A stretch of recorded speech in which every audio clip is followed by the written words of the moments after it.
Hello. Hey, Karen with the C. All right, you guys, we're going to jump right into this. Happy Mother's Day to everybody who's a mother.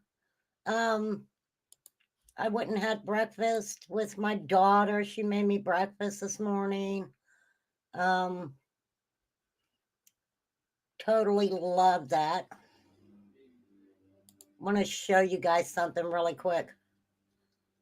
Let me find it. See this? This is called a lunar moth. Now, my granddaughter is into studying moths. She's like a moth freak. And she happened to see this moth. And what's weird about this moth is it's not from the area that we live in. Really weird, right? But that's the moth. That is the moth, the lunar moth. All right, I got to fix this stuff. I have got to fix this crap. I don't know what I have done. Give me one moment. Let me figure the freak out. There we go. That's a little bit better, I think. No. What are you doing? Remain calm. That's better. Okay, that's a lot better. I need y'all to see my face. See my face. All right, we're going to be talking a little bit about Mica Miller. Happy Mother's Day, Karen with the C. So, I didn't pull anything up. Okay, I want to share her picture. That is Mica and J.P. Miller, her husband. Now I'm going to go through the timeline kind of quickly, catch everybody up on it. Mica Miller, 30, passed away on April 27th at the Lumber River State Park in Robeson County, North Carolina. The Robeson County Sheriff's Office reported that Mica Miller's passing had been ruled a unaliving due to her own actions, I will say, based on surveillance footage, interviews, physical evidence, and the examination of North Carolina Medical Examiner's Office. Okay. And believe me, we're going to get to the nitty gritty, okay, everybody? We really will. We'll be getting to some nitty gritty stuff here in a minute. Okay, so anywho.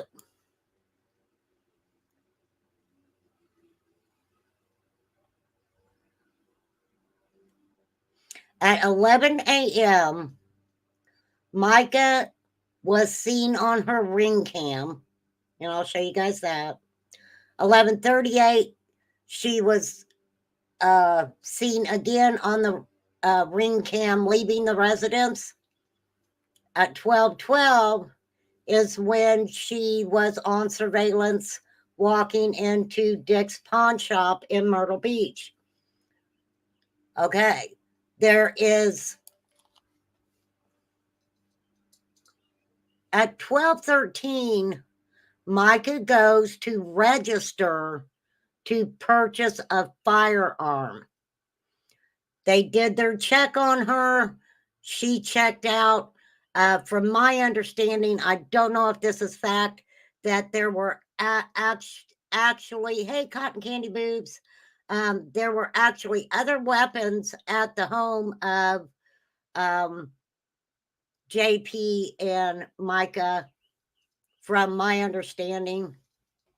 So for her to go and buy a weapon, I don't know if that's questionable or not, you guys. I'll leave that up to you.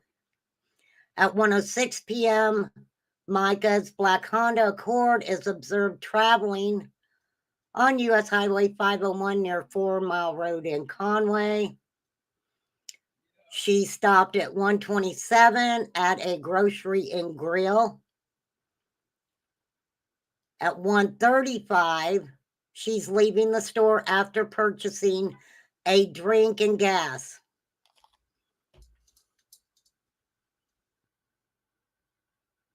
Okay, she had a little truck in front of her. You know, she had a little track in front of her to get where she was going. And so at 2:54,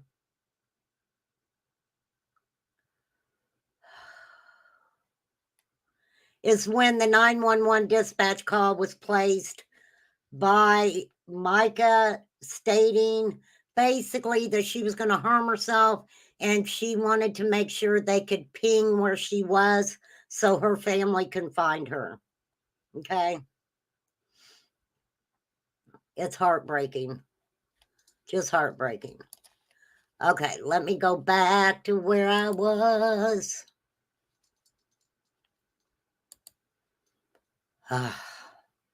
This is a lot, y'all. This is a lot. And I think I went over this timeline with you guys last time I spoke with her. But we'll talk about it. Now, John Paul was very upset when he had been categorized as a groomer. He did not like that people were saying that he had been grooming Mica for years. Okay. The family is not happy. The family is saying foul play, foul play, foul play. But I want to just show you guys a couple things. I'm going to pop over here to Justin on TikTok. Love Justin on TikTok. Love you, Justin. And he is actually talking to a individual who had been in the church. Okay. And how she knows Mica, etc. I'm not putting this woman's name out there because you know what? She doesn't need to be pounded by people for speaking about Mica and about what she has seen affiliated with this church. Okay. And yes, I have to commentate on it. So y'all just bear with me, okay? Just do it. Just freaking do it. I'm just saying. Okay, anyhow. And of course, 420. 420. Okay. So this woman is speaking with Justin on TikTok. And please, if anybody's even in the chat, please put a 1 in if you can hear it. So I want to make sure y'all can hear it. Relationship that I gained with that church. My husband started going a year and a half ago, and I was not going because I'm very peculiar about what churches that I join. And then he asked me to go, and I went. And then after that, it was just like everybody was extremely bent on me going. So I was forced to go to quite a few sermons, which is the reason why, not being a member, I know more than a non-member typically knows. And then as well, my sister was friends with him, with his best friend 25 years ago, 20 years ago, but was best friends with his first wife, JP's first wife, and watched that relationship fall, and then him going with Mica. And then and I did not even know that my sister knew him until I got involved. So this individual who's talking, her sister knew them, okay, for many, many years. With the church, and things started getting weird, and I asked my sister, hey, do you know anything about this church? And unfortunately, she knew a little bit too much for comfort. But so yeah, I got to see Mica firsthand quite a bit, and the times that I was there, and even though I refused to be a member. So I know that, you know, obviously you felt that you needed to speak out and share your story and what you know.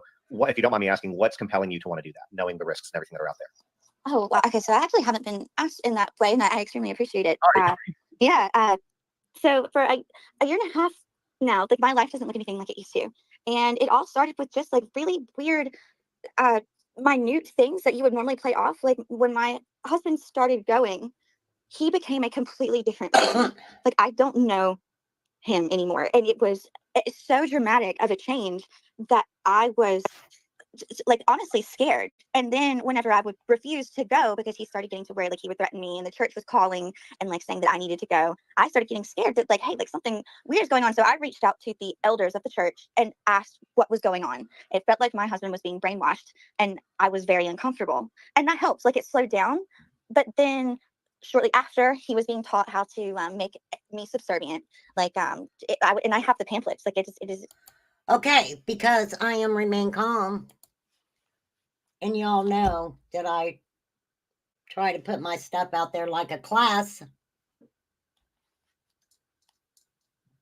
She begins to talk about something called the Herald, shit. Well, that's what I think of it. But it's the Herald. Hold on. I want to get it right, so I'm going to let her say it.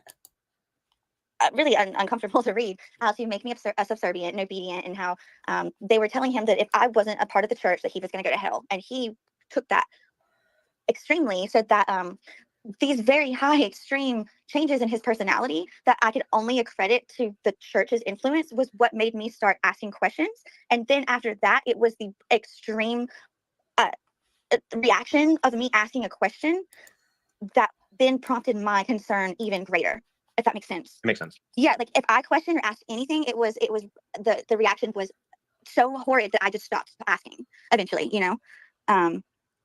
I mean, like then like he like used to respect my like spiritual and religious views so much, and then all of a sudden he was calling me evil and saying that the church needed to pray demons out of me because only the demons were making me not like the church. Okay, did you hear that? So only the demons could bring. The church were the only people who could bring the demons out of these women. If these women were not subservient, they had demons in them. That's what I'm taking from the whole situation. Anywho. I want to interject real quick if I may. So you might be about to say this. Yeah. I want to go back to the statement, because you just said, pray the demons out of you. And I want to go back to the statement that was made by, I don't think I have it on. Maybe I do have it on. Let me see. There's a very good chance. Yeah, I do have it. I'm going to pull this up real quick. This was a statement that Susie Skinner made in regard to, her, why she wasn't on a date, which this is the statement you were here yesterday. I said, where she says, he's my friend. Watch that 4 days. Okay, so that's Susie. Miss Susie Skinner. JP's friend. JP Miller's friend. And there was a picture of her, and I can pull it up. And JP just giggling, and she went to eat with him. This is what she said. He is my friend. His wife died 4 days ago. He had no one to eat with. He asked some people to sit with him, but no one could go. So when he asked if I could go, I went. We've been friends for years. It wasn't a date. People also said he unalived his wife, but we think she called the police before she did that and said she had went to buy a weapon and wanted to unalive herself and wanted to make sure they could ping her phone so her family could find her. That is true. We do know that's true. We know it's true. We know she did all that. Okay. Now, this is from the nurse at the hospital. Did the nurse from the hospital tell you this, little Susie? Or did JP Miller tell you that? The nurse at the hospital said that. But then Mica did it. She has attempted unaliving herself before. She is schizophrenic, bipolar, and has dependent personality disorder. Let me tell y'all something. I am sorry, but I believe J.P. Miller is the one with the dependent personality disorder. He dependent on a lot of women. I'm just saying. She put herself off her medication starting in December against her doctor's orders and JP's wishes, and even texted her family to tell them she was doing this. This is the longest she has been off lithium since being diagnosed in 2017. Suzette, Susie,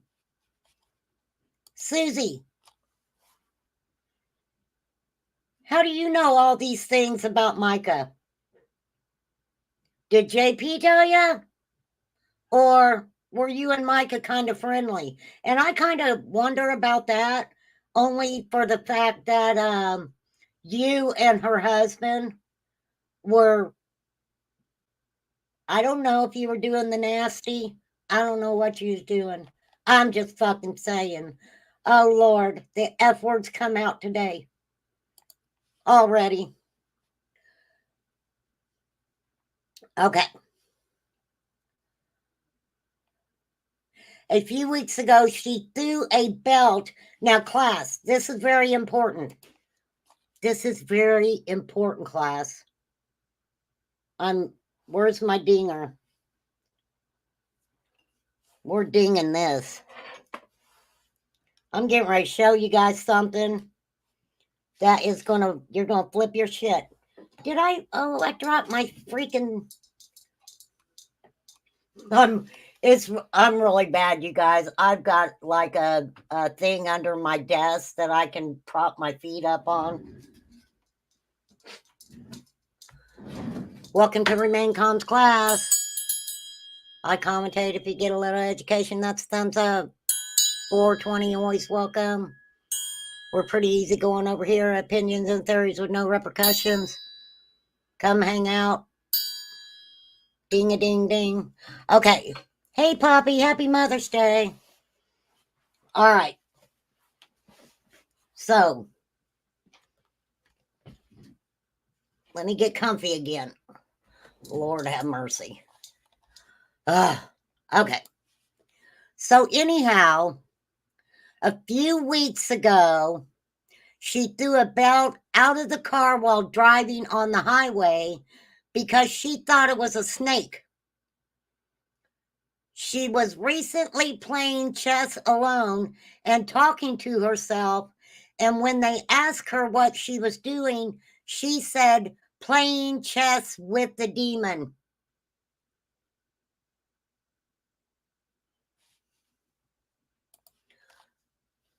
Class,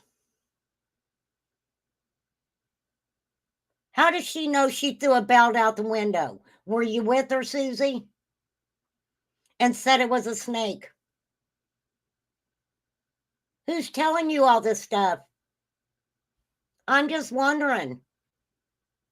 Because you're kind of talking like you were told these things. Not that you witnessed them, Susie. Get with it, Suze. So, anywho. And boy, I could give you the whole rundown on Susie's husband that passed away when he accidentally drove his electric wheelchair into a freaking pool. And I'll talk about that if y'all really want me to. Poor guy. So, anywho. All right, I'm getting a little feisty here. Okay. Said she was playing chess with a demon. She was very not extremely mentally ill. She was very not extremely mentally ill. What's that mean, Susie? She was very not extremely mentally ill. What's that mean, Susie? And the people who post things like this on social media haven't spoken to her or JP in years. they were part of his first church that ended in 2015.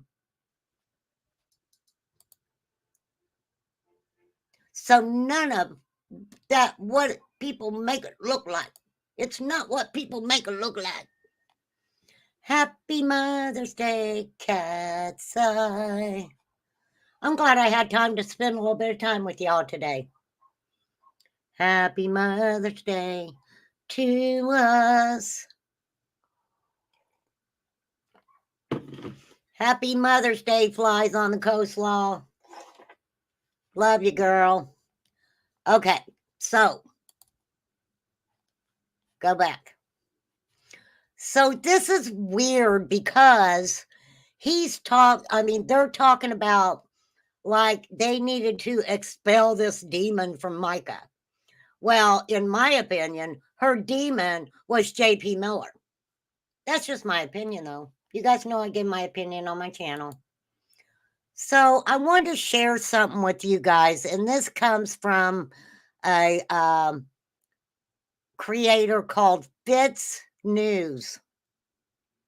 And this is JP Miller at his finest.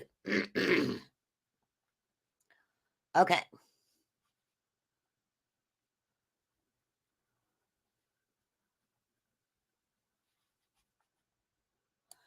And I'm just going to read the description really quick. The video, which runs for 7 minutes, is undated and appears to have been recorded well before recent events pushed the saga onto the national stage. It was posted to social media by Ty Longerbeam of Myrtle Beach, South Carolina, who used its publication to assail JP Miller as a complete shit stain to all other pastors who truly desire to lead people to the Lord. So let me share you, people. Hey, Derek, good to see you. Thank you. Happy Mother's Day. All right, you guys want to see JP? Come on over here, JP. Show us your true colors. You all right, man? You okay? Yes, this is JP Miller on the ground. Huh? You okay? What's the matter? And of course, closed caption is on for all you guys. Thank you, Sandy. Huh? What's the matter?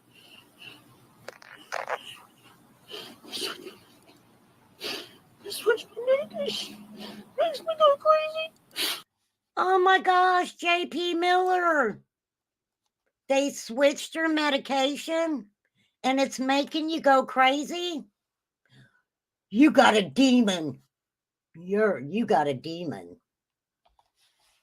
You are Satan himself, buddy.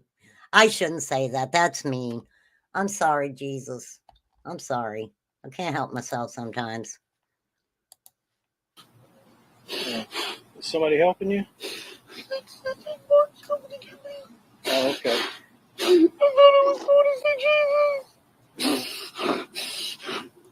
He thought he was going to see Jesus.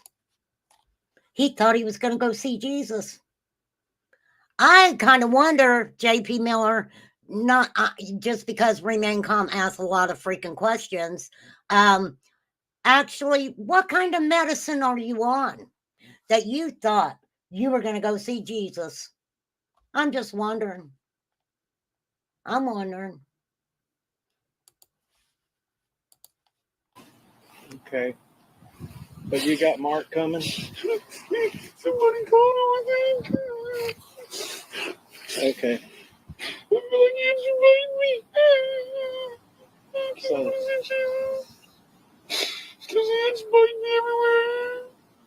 is your medication something?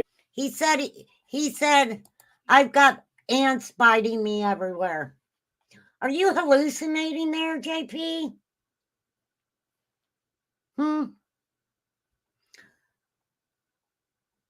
You guys remember when I showed you Mica Miller talking about, I even stopped it at her facial expression class. Do you remember when she made the comment about DRUGSs? His medicine's messing him up, Karen, with a C. That's why he's in the grass, right? Yeah, maybe his consciousness took him to see Jesus. Oh, Flies, happy Mother's Day. Happy Mother's Day, girl. Thank you for coming in. I didn't know if you'd be popping in today. I appreciate you. So we got weird ass JP here, who's feeling like he's got ants all over him. And he thought he was gonna go see Jesus. Wait a minute, JP. JP. I thought you were on I thought you and Jesus talked all the time. But you were scared because you thought you were going to go see Jesus? Oh, JP. Let me say this, JP. I am very disturbed of a message that I heard from Micah's own mouth talking about that she, being the first lady of the church, needed to know what was going on, right, with the funds and etc. from the church. She wanted to know those things because she was the first lady of the church. Now, if in the divorce, guess what? I don't think you wanted Mica to have anything. Because guess what? She wasn't subservient enough, right? She wasn't subservient enough. I only went to Portland, didn't go the other places I wanted to. Well, that's good. Just stay home and chill out. Hello, Kelly Fitzgerald. I do not believe this is, I think this was before Mica passed, but I'm not sure. Don't quote me on that, okay? Hey, Mr. Nobody. You're nobody killed somebody. Love you. My throat's all fucked up today, but anywho, Sandy. They gave you? Yeah. You want me to make sure Mark's coming?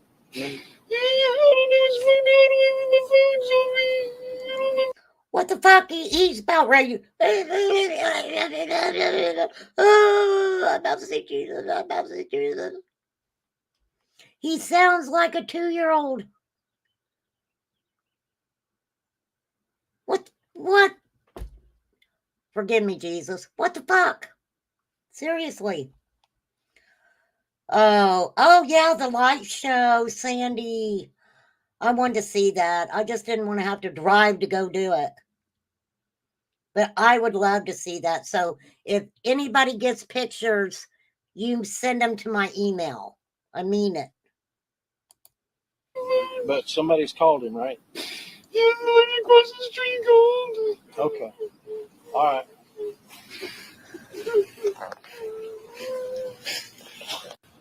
Hey, JP.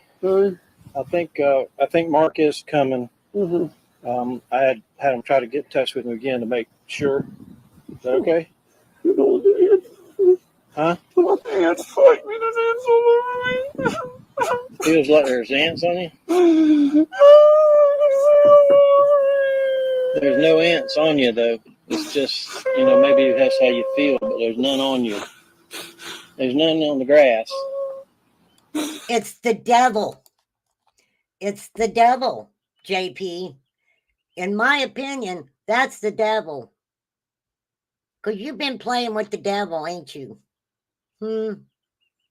Your wife her faith in the Lord was so it was an intense feeling for her.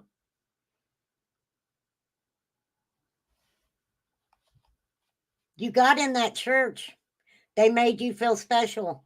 People started listening to what you would say, what you were saying. You thought that you were just almighty, the almighty. I know, I'm a bitch. I am. I agree. That's just how I roll over here. Okay. I give a lot of my opinions. Okay, so let's move on from Susie Skinner. And really, if you all want to hear the whole history of Susie's ex-husband or widow, she's a widow. I can let you know. He was a very nice guy from what they say. He had been in a car accident. And that is how he became with a quadriplegic. Okay. And etc. etc. Matthew. There's Matthew. Silly AF. We Scottish Mom. This is J.P. Miller in the flesh. Mica Miller's husband. The weirdo. The weird guy. All right. Let me see what else I'm bringing up here. I don't know. You guys just have to roll with me over here. You know how it is. So let me ask this: going to the church again, your husband started going, and I'm guessing you initially probably went with him. You can correct me if I'm wrong, but I'm guessing you probably did, and then something you just didn't feel right, and you just no longer wanted to go. Yeah. I would imagine that alone probably created some type of dissension in your marriage. I would completely, it ruined my marriage. Like that church ruined my marriage, 100%. Like it was every single thing about him, like mine and his relationship went to trash. You know, I was expected to be a traditional stay-at-home wife, and I'm a scientist. Like I'm not going to stay at home, and I'm very outspoken. And we got married in Pennsylvania, Romania, at Dracula's castle, and now all of a sudden you don't want me to even listen to anything except gospel music. You got married? Yeah. You got married in Transylvania at freaking Dracula's camp. That's my ideal wedding. If anybody gets married in Transylvania at Dracula's castle, you make sure to invite me. You got to pay my way, but make sure you invite me. What a freaking marriage. That's interesting. But now she's expected to preach the gospel. Okay.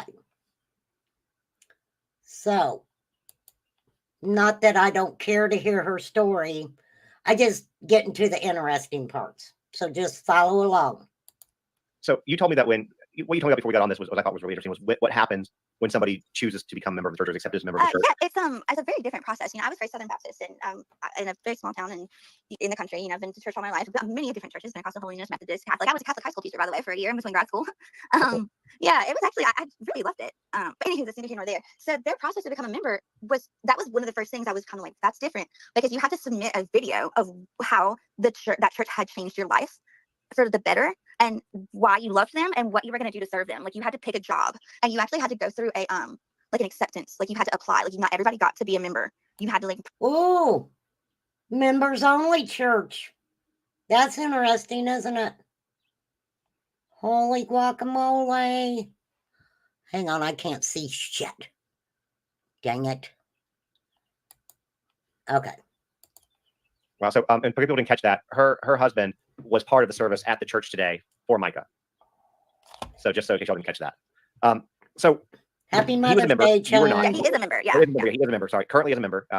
You are not. So walk us. There's a couple things on this, and I know you told me part of this, and I didn't ask you the other one. But what was, with you being a non-member and him being a member, what was your experience the times that you did go to church, and then also if you want to share what you shared with me about how they tried to, for lack of a better word, accommodate you being there. Yeah. How did they treat you when you went there? So my experience was kind of a little bit different than others, which is why my red flags, I started seeing them. So what was different is before I ever went, because I had refused to go to that church prior, and unfortunately I've moved, but I lived beside them. I was their neighbor. I lived in. She's a very smart lady. She refused to go to that church. but her husband was a member. Okay.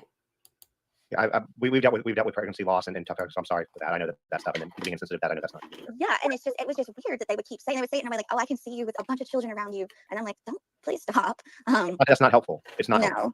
yeah, no. But they told me that even after they knew I was not allowed to have kids, which was very odd for a church. But yes, it was just like this. The way I was being spoken to wasn't like the way other people were being spoken to, and I still haven't quite figured that out. Other than I think that like my husband was a very he would have been an asset to that church, but I was kind of like needed to make that happen. I'm not really sure. I don't know why that was happening to me. I feel like this is almost like Scientology crossed with Handmaid's Tale. Yeah. So JP's dad actually, I don't understand why people don't read their actual doctrine. But if you look it up, JP's dad actually wrote a book on their particular beliefs, and it explains every single thing, and it's actually worse than that. It's you can look it up, like it's his JP's dad's name and then his thesis, and it's called like the Herald of Holiness or something like that. And it's The Herald of Holiness. So JP's dad wrote for the Herald of Holiness. When you pull up the Herald of Holiness, what you end up coming to is you can look for the books, you can look for the magazines. I mean, there's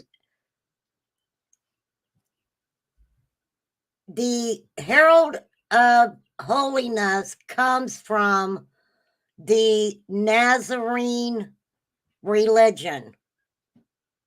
Does that make sense? And what they believe in is wife submission. And this is very important.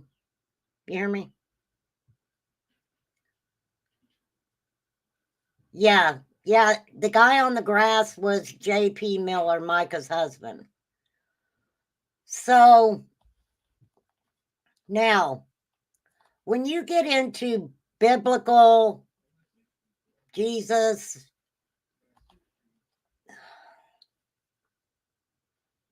okay, they believe that the biblical submission is marriage.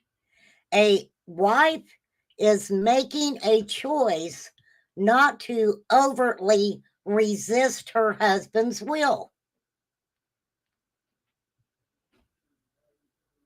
The wife has to do that. This is not to say she can't disagree with him or express her opinion. A wife who practices submission is, by definition, a woman with strength and character. Oh, excuse me. Excuse me, class. Okay. What makes a woman submit to a man? The woman who submits to her husband, now listen to this, putting trust in him to make the best decisions for the family. So, this is the thing. They're saying, oh, submissive women are intelligent and can give their opinion.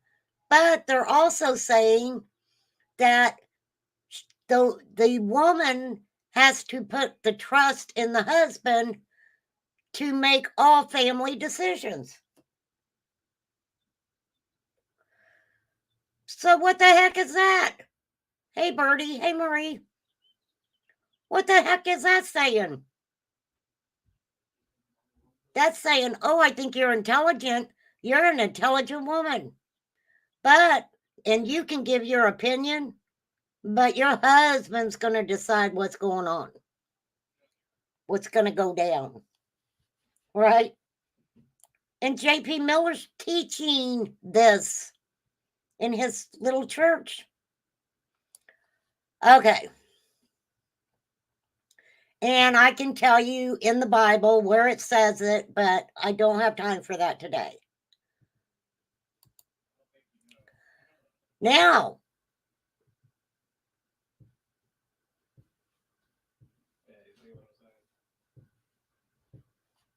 check this out.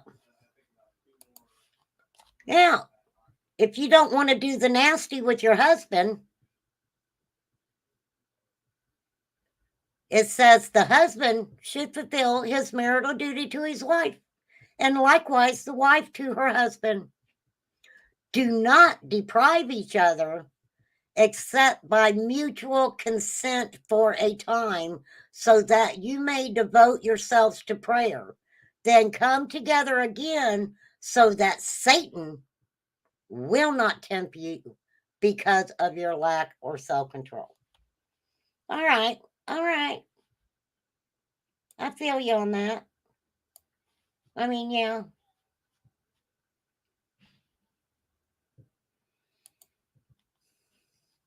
God says that wives are to respect their husbands, not because they have earned it or deserved it, but precisely because they may not.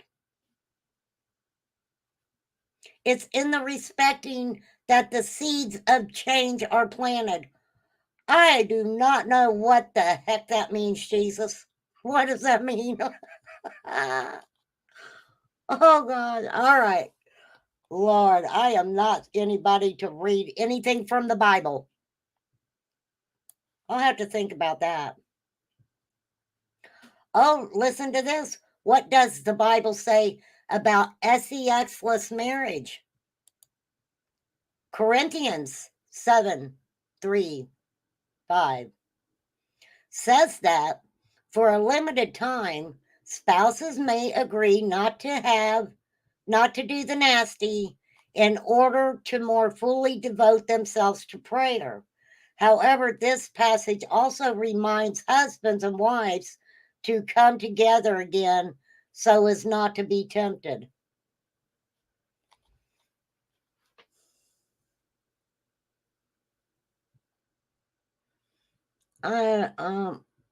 Oh, Jesus. All right, let me get back. I got to go back to where I was at. Lord have mercy. Here, well, let's do one last thing. What is the difference between obedience and submission in marriage? Submission is a heart attitude towards authority, where obedience is an action. Right? Exactly, flies. Exactly. J.P. Miller, in my opinion, took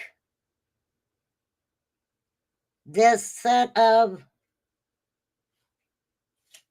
godly words and turned it into what he wanted to. That happens in a lot of churches. It does.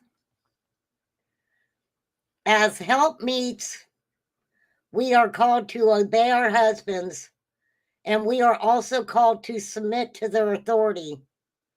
Choosing to fall under my husband's authority because I'm supposed to does not mean I'm submitting. Jesus. Ask God what that means and get back to me, okay? I don't have all day, Jesus. Does this not sound contradictory?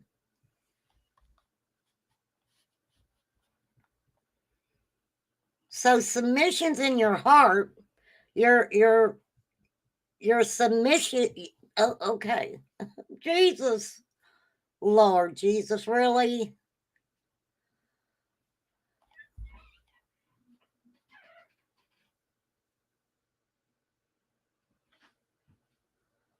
Okay, so you just want obedience and submission, but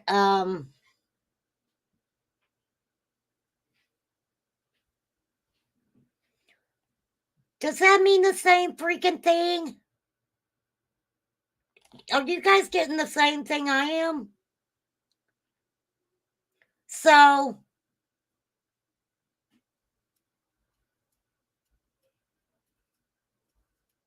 basically, because they're expecting you to fall under your husband's authority, does not mean you're submitting,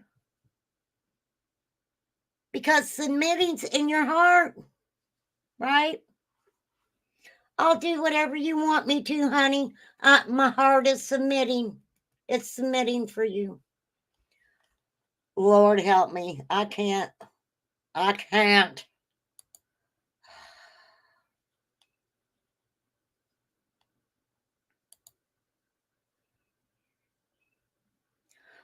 Okay. As Ephesians 5:33 means, wives are commanded to submit to their husbands as they would to Christ and show them respect. Often overlooked, however, is that men are equally obligated. Husbands are told to love their wives as Christ loved the church, with humility and sacrifice, as if caring for their own body. Hence, class, do you remember when I showed Mica's Facebook and she was talking about loving God and God loving her, right? If you go back and listen to those, it will make sense after hearing this tidbit of information.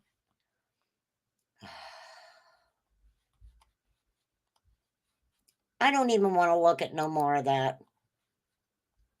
Let's go back to J.P. Miller. Oh, J.P.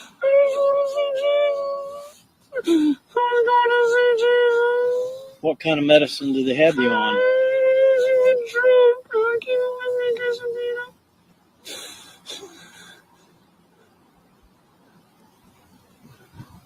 All right. Well, somebody's going to come. Okay.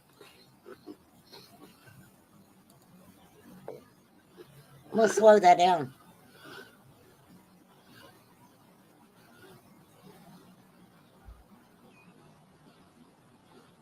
I want to know what kind of drug he was on. Do I need to call 911? Do I need to call the medics?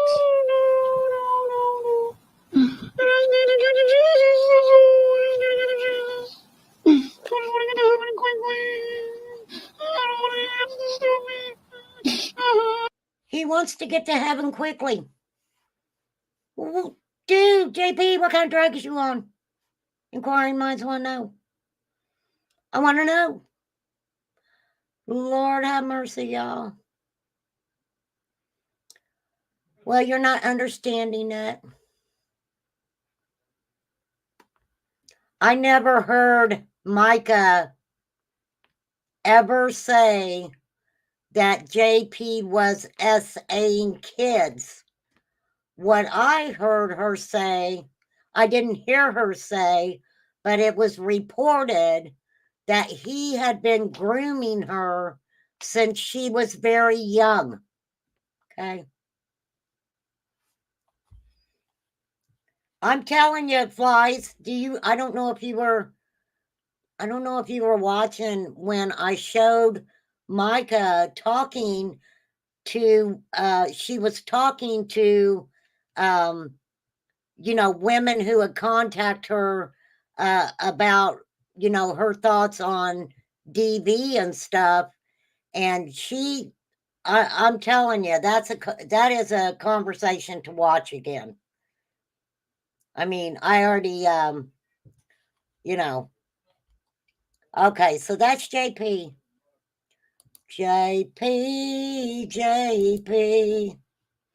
So I'm going to pop over here and we're going to let JP talk to us about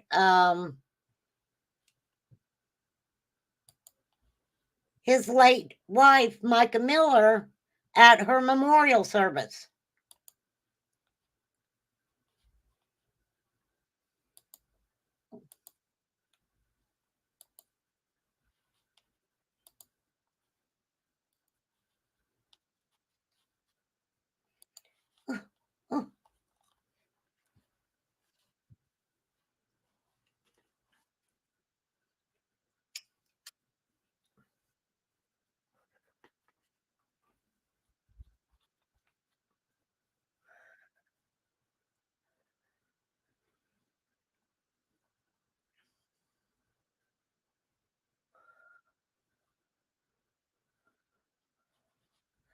one thing I'm going to say, we're going to pop over here, and I'm sorry.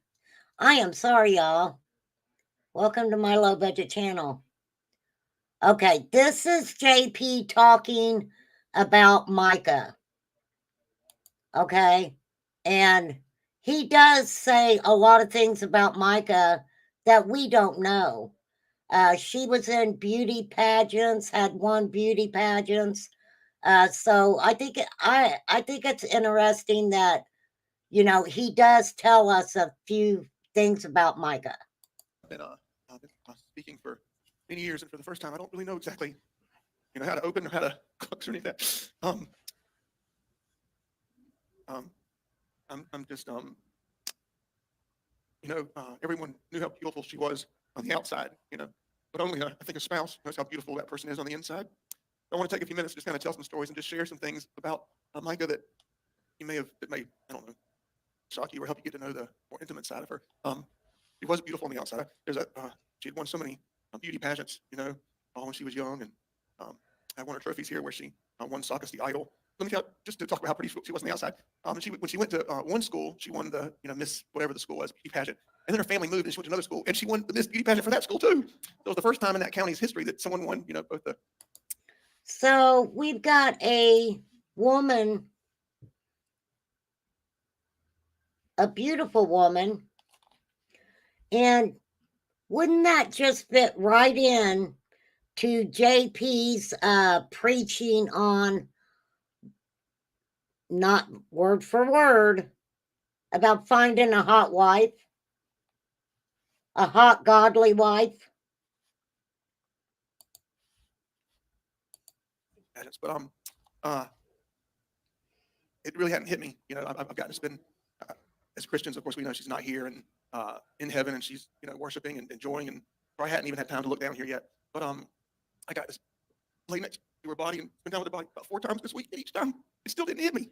I thought she was going to wake up. You know, I even tried to raise her from the dead one time this week, and that. What?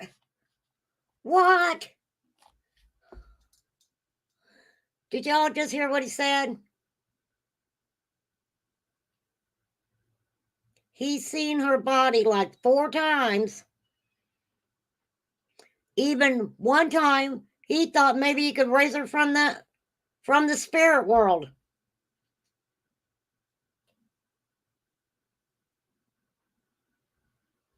Why would you have to see her 4 times?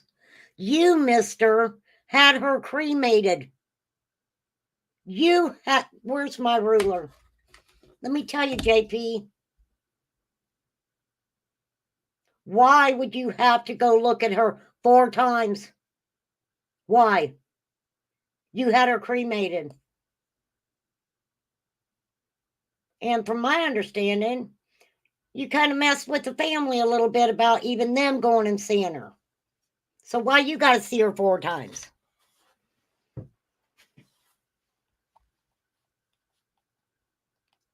Go figure. That morning, actually, I went to the mall later. She had bought me this dog tag, and the chain broke, so I went to the mall to get it fixed. And I saw a female about 20, 30 feet in front of me, and she was wearing one of Micah's dresses, and she had the same tattoo Micah has on her arm and the exact same hair. And out of just instinct, I screamed, "Micah!" And the girl turned, and it was one of her sisters. Do you believe that story? Justin on TikTok. No, I don't know. I've got the interview with the sisters and stuff. I'm going to show all that. But JP, I don't know if I believe you on that one. I don't. And if it was true, for some reason, I don't see her sisters being very kind to you, mister, because they're saying Mica didn't do this to herself. I'm just saying, JP. I don't know why I talk. I'm so freaking weird. I'm so weird. I don't know why I talk to these people like they're going to listen to what I'm saying anyway. Whatever, JP. I'm talking to you, mister. Hey, YouTuber. Thank you. Thank you. Okay, so let's get back to let's get back to this guy. We don't want to forget him. We can't forget this guy, okay? Here he is.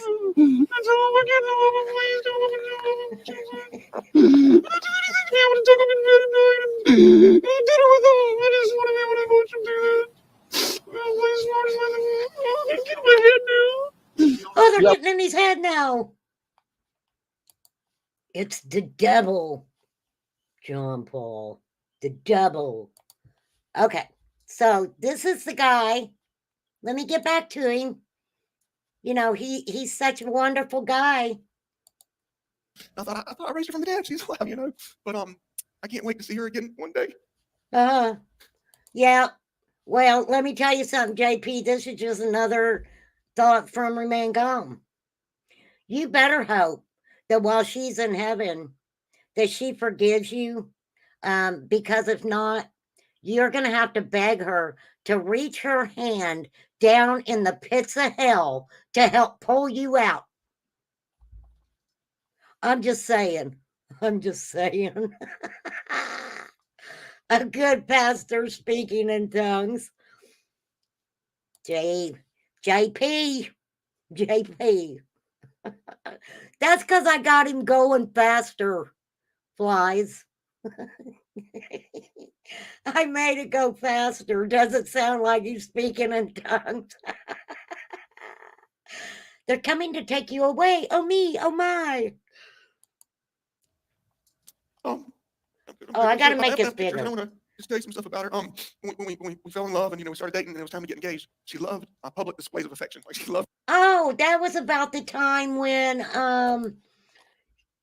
Mica, she started knowing you from a really young age. Now, Mica did get married, and it didn't work out.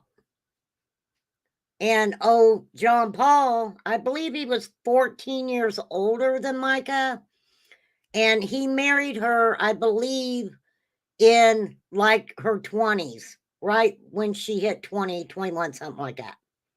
Okay. So, yeah. But he said he did not groom her. And I'm going to talk about it. I'm talking about it. That she always wanted me to, you know, hug her in public and stuff like that. And I'm more of a private person. I thought, okay, we're gonna get engaged. I'm gonna make it, you know, I'm gonna make it everything she wanted. He's more private. He's more private. You're private because you're taking women behind the scenes, dude. That's why you're private. I'm a private kind of guy. I don't want to put my arm around my wife. Yeah, because you didn't want other women to see you showing her affection. This is all my opinion. Yeah, he's smiling while fake crying. So I set up a church baptism. Oh my God, Jesus, I am sorry. I understand. I am roasting a preacher right now. That wasn't my intention for today, but it's Mother's Day, so will you just let me have it for today? Thank you, Jesus. I knew you'd agree. He said, you go, remain calm. That's what he said. Out on the beach. So that everybody in church could be there, you know, for us to get engaged and be a part of that. And then I had this plane that was going to fly by and have, will you marry me, Mica, you know, there. And she's going to love that. And so everybody's kind of waiting. The baptism's over and we're out there playing volleyball. And all of a sudden the plane comes by. And I take Mica and I turn her around and I face her toward the ocean, face her toward the plane. And everybody's clapping and cheering. And she leaned back. She said, why is everybody cheering? I said, the plane. And she said, oh, I don't have my contacts in. I'm like, oh my gosh, I played this whole thing. I got a picture of that, I think, yeah, there. And I never, her exact words were, she said, she turned around, there's the plane up there. She couldn't see it, so we took a picture later. Her exact words, I'll never forget, she said, well, yes, anyways, yes. And she had a hoarse voice that day from singing. And but she was always excited about stuff. She was a beautiful singer, you guys. If you can ever go check out some of the content they have out there, you know, she had a wonderful singing voice. She really did. What's up, Sassy Ann? Yeah, I agree. He tore her mind, heart, and soul. He did. In my opinion. He's private like Central Station. That's a good one. always so excited. I'm sorry if I'm just rambling, but I'll do my best. She loves Solid Rock. She served this place for over a decade. Her time with Reverend Randall, is there a picture of her and Reverend Randall somewhere there? And Reverend Randall never gets his picture taken. So when she got this, she was so excited. She sent it to me that I got Reverend Randall's picture, and we had it blown up, and it's down here. She loved that. She was the worship leader, and she was bold and confident and anointed and passionate. And the very first time I worked with her on that, I said, okay, I'd like you to try to lead a song, and I'll help you. And I told her what I wanted her to do. About 3 minutes later, she's like, no, you're doing it wrong. I'm going to tell you how we're going to do it. And she said, you missed this note. You need to fix this. She did. I thought, oh, my goodness. And she was the graphic designer. I think it's a picture of some of the stuff she designed. Yep. She designed every logo we got, every book, everything we ever did. And she loved doing this stuff. And she would do it with such integrity to the T. Like, I would say, okay, it's good. We're done. She said, nope, it can be better. I said, no, it can't be any better. And she'd fix the slightest, smallest thing and spend 6, 8, 10 hours doing that. She was in charge. Do you realize what he's telling us? She served that church. I can guarantee you that a lot of that graphic design stuff that she did for that church, she probably did not make any money off of it. I'm just saying. You guys know I'm weird. I say weird stuff. A women's ministry, youth ministry. She loved that. She was the go-to person around here if anything was kind of messed up or needed to be fixed or needed to be created. That was the thing she did. We spent almost every night just talking and chilling out. We didn't watch much TV. She would make me turn my cell phone off and start turning the cell phone off, and we would talk for hours and hours about. Well, let me rephrase it. She would talk for hours and hours and hours, and sometimes I would kind of not listen. I thought, oh no, is she going to ask me a question? I'd get back in my mind to what we're talking about, and she would change subjects. She'd go from one thing to the next, and she had the idea that to buy a blow-up mattress and put it in the back of the truck. And so we would do that, and she would make us hot chocolate in these in the coffee mug things that don't get cold, and we'd go park somewhere around here where there was no lights or no houses, and just lay there and look at the stars and talk for hours. We probably did that hundreds of times over the past several years. We'd laugh a lot in the house. Our house was very loud. It was very loud, with kids, and that's like, whatever room Mica was in, you could hear her in the whole house. She'd start singing about something or come up with an idea, and everybody could hear. And one night we were going to bed. It was like midnight, and normally she falls asleep first, but I fell asleep first this night, and I don't know why I started talking in my sleep. And the sentence I was saying as I was talking in my sleep, I said, why are you talking in your sleep, stupid? And I did that, and then I woke up, and she said, did you just say, why are you talking in your sleep? In your sleep? I said, I think I did. And she laughed so loud. We talked about that one thing for the next 3 hours. Till 3 a.m. we were stayed up just talking about it. There was a time where for several months I got into those Pitch Perfect movies, the ones where the girls sing a cappella, and I thought Mica loved it. So we watched them like almost every night. We were watching a different Pitch Perfect, then we rewatched them, and it shocked me. But after 15 times of watching the movies, one night she said, I don't like any of these movies. I said, baby, you don't. I said, why didn't you tell me? She said, I knew you liked it, and I didn't want to. Pitch Perfect? Have you guys ever seen those movies? Pitch Perfect? Why would... Lord Jesus, I don't want to say it.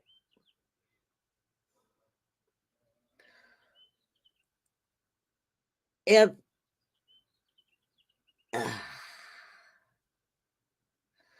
flies. Fly said, I bet it wasn't Mica or the kids that made the house loud because he loves his own delusional voice. Well said. You get an A for the day, Flies. Well said. Pitch Perfect is a... Hold on. Okay. What is movie? Pitch Perfect. Oh, shit.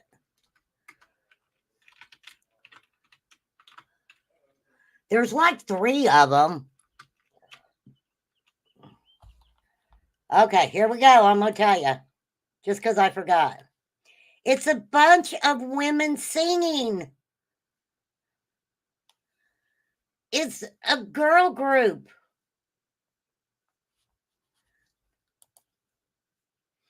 Anna Kendrick, Rebel Wilson, Brittany Snow, Anna Camp, Elizabeth Banks, Hannah Mae Lee, Alexis Knapp, Esther Dean, Kelly Jackal, and Shelley Regner. There are 2 men highlighted in this whole movie. College student Becca knows she does not want to be part of a clique, but that's exactly where she finds herself after arriving at her new school, thrust in among mean girls nice gals, and just some plain weird gals. Becca finds the only thing they have in common is how well they sing.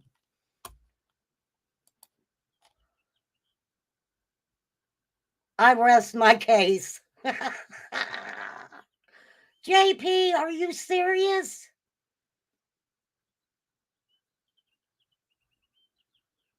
That's weird. That's freaking weird. JP, Jesus said I could do this to you today, so welcome to my channel where I commentate on serious stuff, but have to really call out the dumbasses that I see. You know what I mean? Sorry. Spoiling. I said, you could have told me we watched something you wanted, but that meant a lot to me. What's the next? Oh yeah, there's designs. What's the next picture? Okay, so she loved to travel. Loved to travel. I can't stand to travel, but she loved it. So we go wherever she wanted, and we went on a mission trip to Jamaica. It was like a 10-day mission trip, and we were in the jungles of Jamaica, and we're helping these other pastors and leaders. And there's churches that don't have ceilings, and churches that are out in the woods, and it was so hot, like 110 degrees. We're sweating at everything we do. And after about 5 days, I said, honey, maybe we can just go home early. And I know this is horrible. I'm so sorry that you came to me with this. I'm so sorry. She said, are you kidding? She said, I love this. This is great. I thought, oh my Lord. And she loved all the mission stuff, places where you had to use the bathroom in the woods or places where there was no air conditioning at all. She loved that kind of thing. Until towards the end of the trip in Jamaica, one of the pastor's wives pulled a mango out of a tree, and she had never had a mango before, and handed it to her, and she bit it. And here's what happened just a few minutes later after that. She's so up on the mission trip. Let's see, what's the next picture? Puerto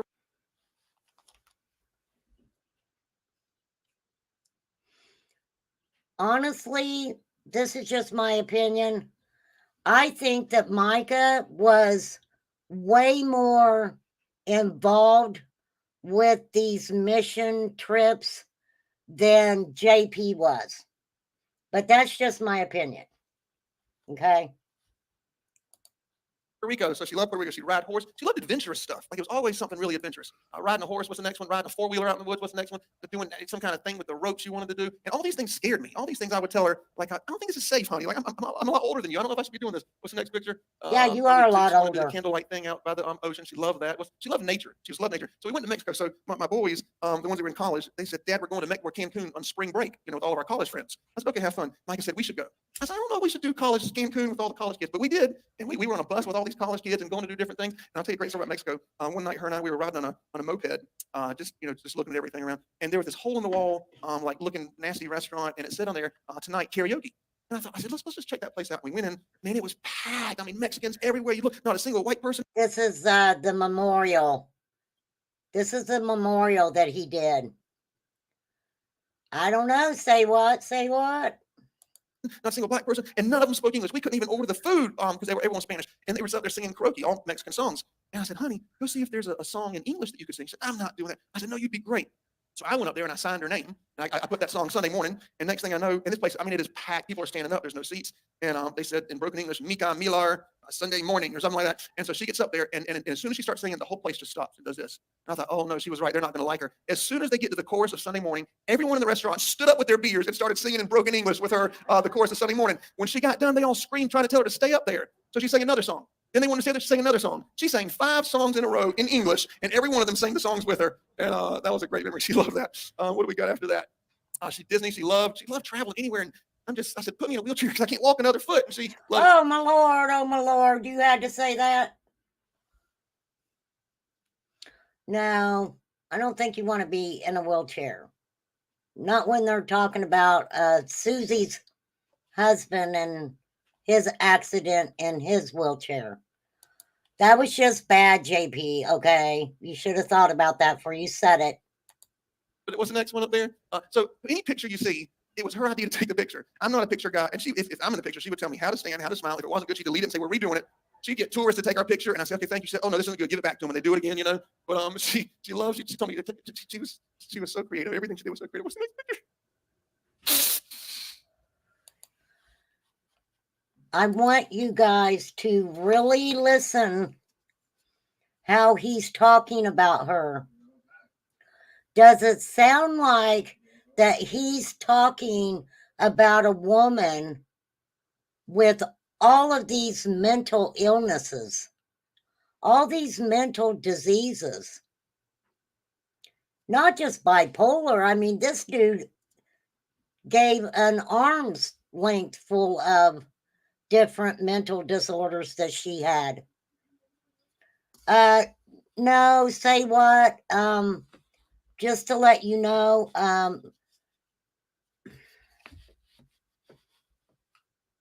I don't believe he did, but I believe that they have a really good chance at an excellent civil suit to show that and like OJ, right?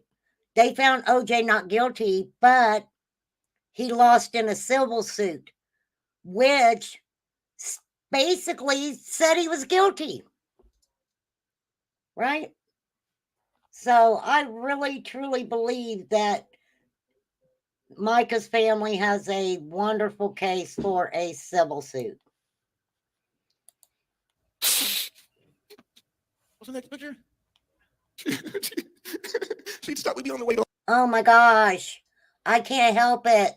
This is what he sounds like right now while he's crying. We got somebody coming. You want some water or anything? You want some water? Yeah, he said okay if you got a little bottle of water. Oh,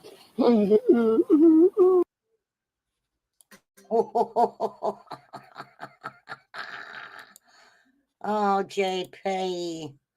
JP.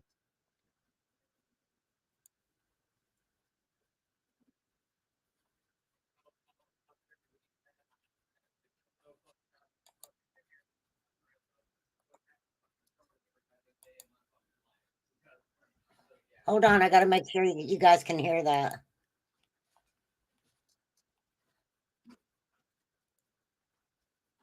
Can you guys hear this? Put a 1 in chat if you can hear this.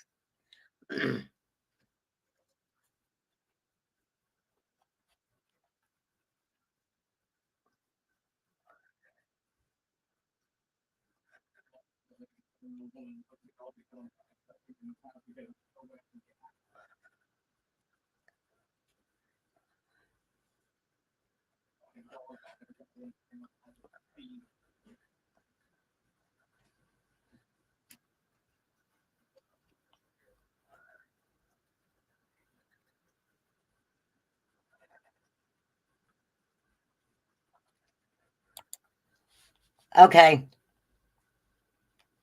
Hang on.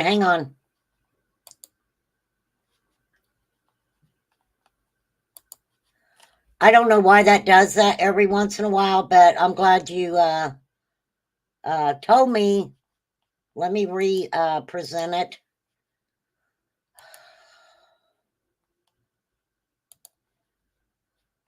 All right. Let me do it again. I apologize. Boys, and we didn't. But even I decided not even to do that either. I said, I'm gonna stay on the ground. But we did that many times. So this is the day she decided to jump out of a plane. For Put the a first 1 time. in Did it if you several can times. hear it But now. this first time, my stomach was in knots. I was in the bathroom. I'm texting her, please don't do it. I don't think you should jump out of a plane. This is not something that humans should do. Here she is, how excited she is. I'm about to jump out of a plane. I'm drinking a coffee. And that was pretty much her life story right there. Thank you, she was so excited, man. YouTuber. She jumped out of a plane many times. What's the next picture we got? Thank you, there's Kelly. the boys are so funny on our vacation. Thank you, Sandy. She was all big into tattoos, and I cannot stand tattoos. Thank you, because they hurt, and I Poppy. don't like pain. Thank you, And the Marie. first one time we went, she had gotten the 2 crosses, and she begged and begged and begged me to get the matching tattoos. So we went to the tattoo guy. And I said, listen, I don't like pain. I said, can we start with the smaller one? That way, if it hurts too bad, we can just stop there. And I discovered that while I was doing this and not looking, she was telling the guy, start with the big one. And so we started with the big one. I was like, oh my goodness. And then after that, I discovered this numbing cream you can buy online where you can put on you and you don't feel the tattoo. So after that, I said, okay, I'll do whatever you want. And so we had our marriage vows. And then what's the next one after that? Oh, so Africa. You know what? Before I talk about that, I want to tell you something else. So she was the greatest gift giver. All my life, I've never enjoyed birthdays or Christmases. I thought it was a waste of money, waste of time because someone gets you something, thank you, and you don't. But she was so thoughtful with her gifts that when we got married, I would look forward every birthday and every Christmas, just waiting to see what she came up with. And amazing gifts. But one of the greatest gifts she ever gave was so special. I'm a comic book collector, and you get them graded, when they're worth a lot of money. And rarely do you see a 10. Normally they're 9, 9.8 is the best you can get. And my favorite female character is She-Hulk. And so for the past few years, she would go and she put herself as She-Hulk on there, created this whole thing, painted herself and did this outfit and all, and would make these comics for me. And that just meant so much to me. We had them displayed in the house, and she was just the best gift giver in the world. And I guess one more thing I'll say, and then I'm so sorry that I'm nervous. I'm so sorry. It hasn't really still hit me yet. She would write poetry. And I thought, what kind of woman, writes poetry? And she just write poetry. And so I Here wanna we read one, go. more recent poem she wrote. Um, she was so creative. She had a note field on her phone with just tons and tons of poems that she'd write for the family. And So I keep hearing, what I keep hearing is not the woman that he was making her out to be. This guy was actually, I'll play something else for you here. Let me get back over here. I'm going to play a little bit more of Justin on TikTok. Basically just really about like women being an evil, like the Adam and Eve story where Eve is the corruption of man, and men are meant to like take care of that issue. There's a whole like he wrote, they're published books. What's it called? Again, I'm gonna look it up. It's a Herald of Holiness, and I already told you guys about the Herald of Holiness. Okay, that's when the wife is supposed to be submissive, but her opinion matters, but it doesn't matter. Her husband is the almighty to make all decisions, etc., etc. It's you can find, particularly because it's a very old cult. And when I say cult, I mean cult in old terms of being like a cult, meaning any group that practices a certain belief system. I'm not talking about the current day word of cult. It was an old belief system that now they are still upholding, and his dad has published books on it. I'm pretty sure that's what his PhD is in. And real quick before, I see a lot of people are asking this question. There are a lot of people are concerned about you. I don't know what you want to say, so I will tell you what they're asking or what they want to know. You can say as much or little as you want. They're worried about your safety if you're still with your husband. Just ask that because it seems like they're very worried. So obviously I know what the deal is, but it's up to you what you want to share. But they've been asking this for like the last probably 10 minutes. So I think we probably want to. Yes, I'm not reading the comments. No, that's okay. No, you're not supposed to. Yeah, I'm scanning like my mind. I'm trying to make this like I said before, as eloquently organized as possible. When it is a chronological nightmare. Yeah. But so yeah, no, I would say I'm safer now than before. Like when I look back on, they were doing the same thing to this woman, trying to, that JP did to Mica. If they don't feel, this is the way I see this religion. If they don't feel like their women are being subservient to them in the way that they want, it's easier to try to classify these women as being possessed, or the demons have got them. They're mentally ill, and these men doing this to these women end up with everything. When JP involuntarily committed Mica, not only did the hospital give him her purse and car keys, which she had left in I believe a Walmart parking lot, they gave him those items, and he took her car.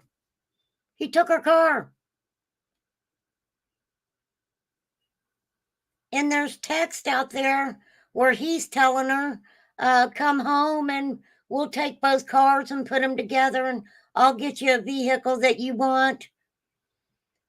Yeah.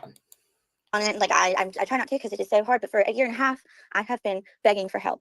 I have called friends and family, my husband's family. I've told my husband, and it was as if like I had been shut off from the entire world. And even like nobody knew about what was going on. So it sounded so radical. And then I was just completely shut off from everybody, even though I was trying so hard to get help. And the fact that now like I can actually like say something and people are believing me, I'm safer now than I have been since I've met that church. And the sad thing is, Mica, this is just my opinion, Mica couldn't be safe wherever she was at.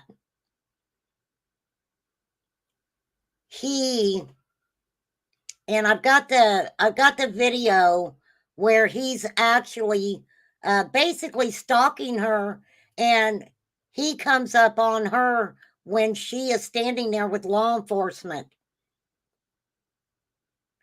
Her car, the tires, metal in her tires a couple times, finding a tracking device.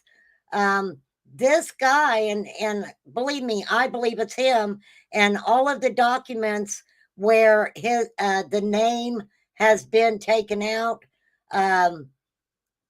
as the person possibly involved with doing that, it was him. It was him. He was doing all that stuff. He took and put their house in his son's name. She was in the hospital 2 days. He took and put the house in his son's name.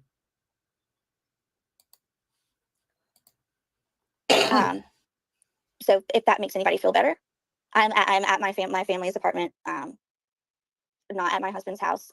He's currently texting me saying that I don't deserve to be saying all this stuff because I'm not a member. And it's like, okay, but no, I'm fine. I'm okay. I'm better now, because before I was saying all these same things, but nobody believed me. So I would just go home and hope So that means he's probably watching this right now. Is it on YouTube or? It is on YouTube. It's live right now. Yeah, I know he watched the one or someone showed him on Instagram or TikTok. Yeah, it's TikTok. He saw that one, but he couldn't say anything that I said wasn't true. But a lot of our his new friends were actually people from the church, so I'm sure that they're the ones that told me, because he doesn't even have a TikTok. So Yeah, well, I'm just gonna say, not with your obviously, but if he feels like he wants to come defend the church, yeah, and that's what I will be here to tell him that. Yeah, email me, and we'll have that discussion. But I can tell you right now, the internet's not gonna like what you have to say. No, I know. Like, and it's and I try to be like really delicate, because I do, like, who he is now is not who he was our entire relationship. And that's why I would like to tell everybody, because I've been asked many times if I've stayed, is 11 years he was my best friend, and then that church took him away from me. And not only that, I swear to you, I knew something was going to happen to Mica. And I told people. I told her. Okay, I told sorry, guys, so my many phone people was something was going ringing. to happen to her, and it did. So, why would Hang I on. not be scared this whole time too? And it's just, I don't. It's a lot to take in. It's a lot to take in. But I doubt he'll come. Okay. When I was accepted to SU, Hold on. I seen a question I was going to answer. His children, there's a couple of them that are in college. So they're older. See, he had 5 kids and was married when he got with Mica, when he married Mica. So he was married and had 5 kids, right?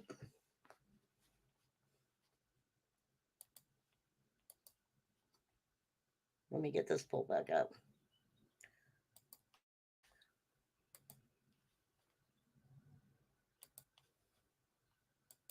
I knew something was going to happen to Mica. And I told people. I told her. I told so many people something was going to happen to her, and it did. So, why would I not be scared this whole time too? And it's just, I don't. It's a lot to take in. But I doubt he'll come on. Okay, I doubt he will Sandy, either, because people like that like to talk to the game, but they don't like that. Happy Mother's Yeah. Day. And so I want to point out too, because you mentioned it earlier, and just to kind of put it in perspective in case again you missed the link, there's a lot of parallels that I'm drawing from Kay's story to what we have already seen and heard, what's in writing, that's already been substantiated about the way that JP is. It's basically almost mirrors it. He's tried to, her husband tried to make her subservient, tried to force her out of a job, threatened about her, being with demons, tried to commit you to, all the same things that he did to Mica. Yeah. He even I was trained in my job, to notice patterns. So that was really easy for me to pick up on.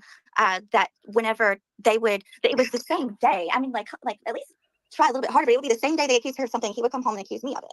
Yeah. But what made it even harder, and it breaks my heart, is his mother started going to church with him, and she would do it too. And that's when it got really bad for me. They would say that Mica's mental illness was actually demon possession. And now, not only is she telling us about this church and how they treat their wives, their women, but these guys are getting together and they're having this little gentleman club meetings together, and they're talking about Mica.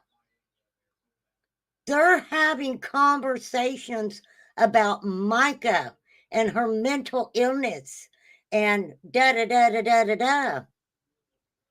Why? Why? I don't like that. Solid rock, rock solid, whatever. That, like, yeah. Well, here's the thing. Was she mentally ill?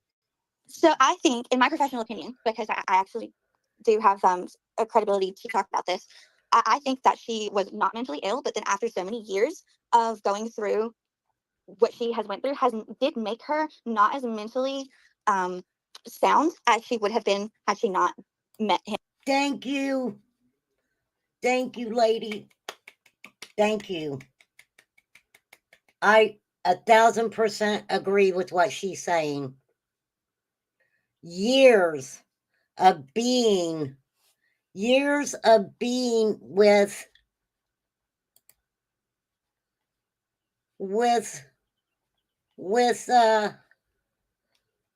oh, I lost it. Well, shit fire and save matches. Well, you're lucky, JP. You are lucky, mister. I was going to show you laying in the grass again. I will show that, though. I will pull it back up because I can, and I will. Hello, the mouse. I believe that years and years, he can say that he did not groom her. This is what his attorney said. Okay? Let's just pop over here to what JP Miller's attorney says. JP reminds me of those men who like younger girls, women, and are always trying to say something is wrong with the one they are with when they have a younger one waiting in the wings.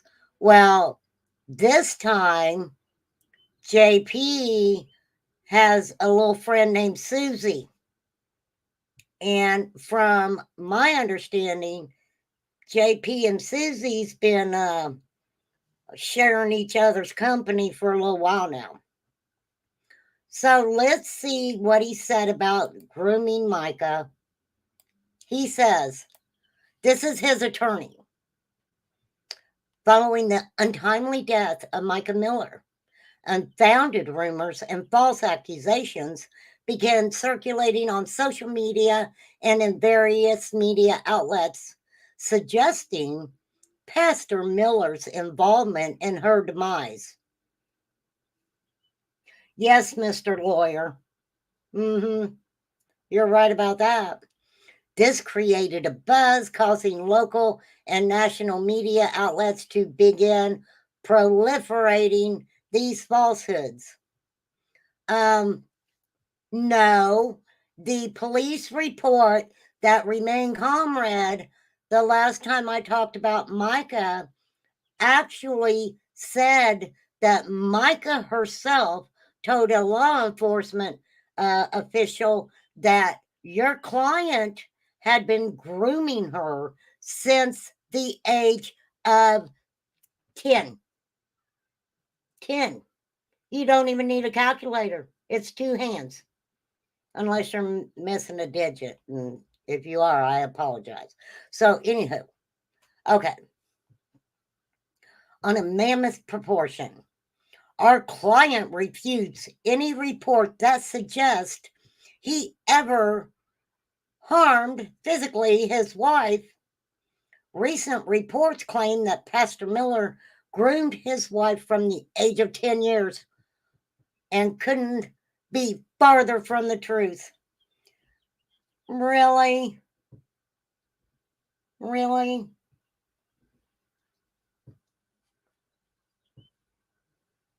SMH, JPM. SMH. Okay. All right.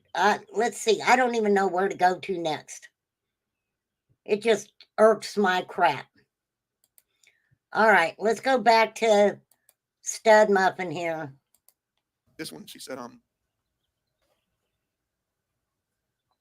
this one was actually a birthday present she gave. She said, it's a movie in my head, but I wish it were real. I see you on the playground, tell you how I feel. Give me a tiny flower that you picked days ago and say, I was scared, but now I know. We grow up slow, but the days go by fast. This crush we have still seems to last. Our friends would poke fun. They'd say she's not the one. You should try some other guys. Maybe your feeling will change in time. But we stick together, hoping this could be forever. Passing notes in school just isn't enough, and keeping our hands off each other is tough. Kissing all night under the stars. We have a secret place we like to call ours. A house made of sheets and rope and stick, but to us it feels more lasting than brick. Now it's college time, but we both know that's dumb. Why go our separate ways when we're having so much fun? Excuse me, I can't see. Driving until there's no more road, singing Garth Brooks and Billy Joel. So we do what we do best, drive, sing, and play. We see every famous landmark along the way. I look up in the sky, so happy with my life, and a plane flies by. Mica, will you be my wife?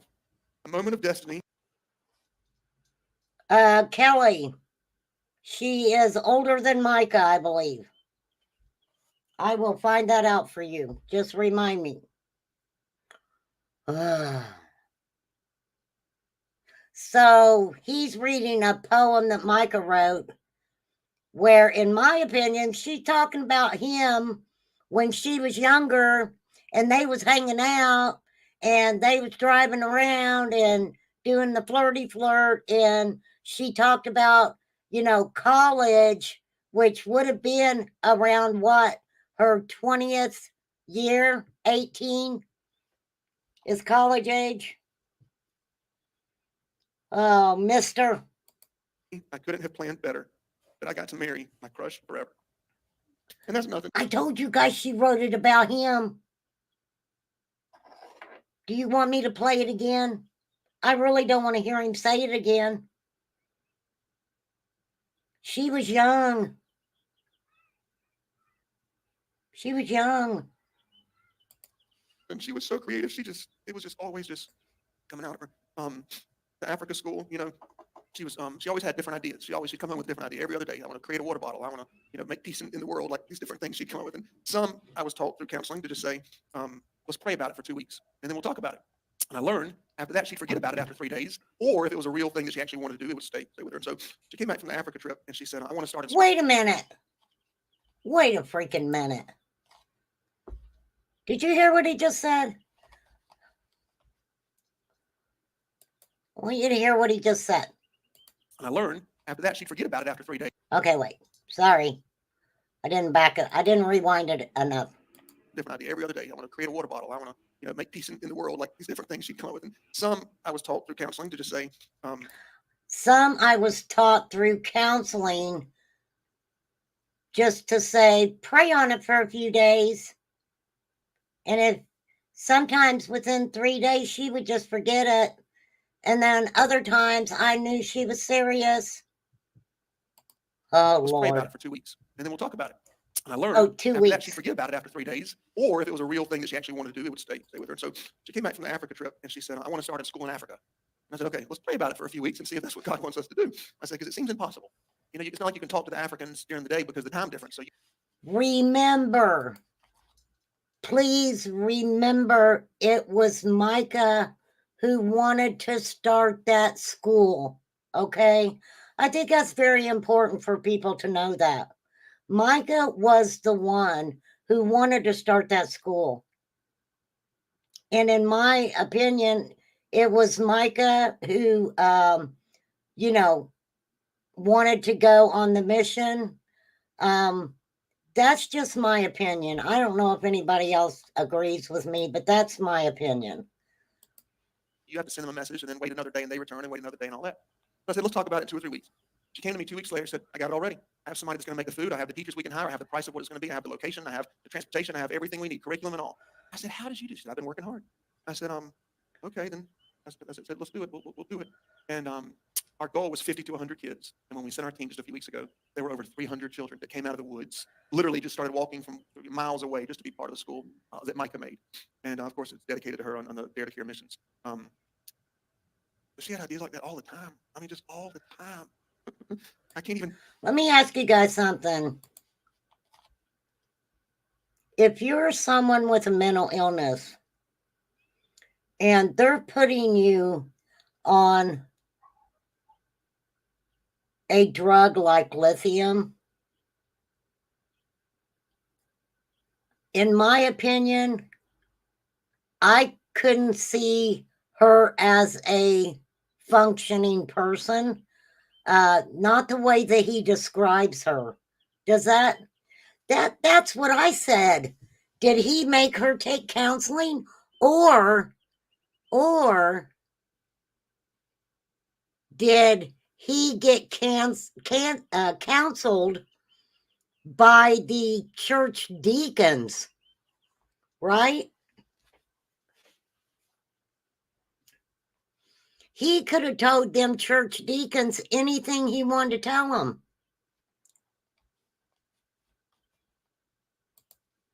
If I had 10 hours a day, that wouldn't be enough time to tell you all the great things about her and what it was like to be in an intimate relationship with her. You know, I still can hear her voice, and I can still picture her just walking in the front door. And I think that might be, so I'm gonna close with is there any more pictures I forgot? Is that it? Oh, there's the picture. He was a great stepmom. In fact, she did so much work with the kids all the time. She was the one that would always help pick them up from school and get their food, and she'd take Salem. Is that all the kids?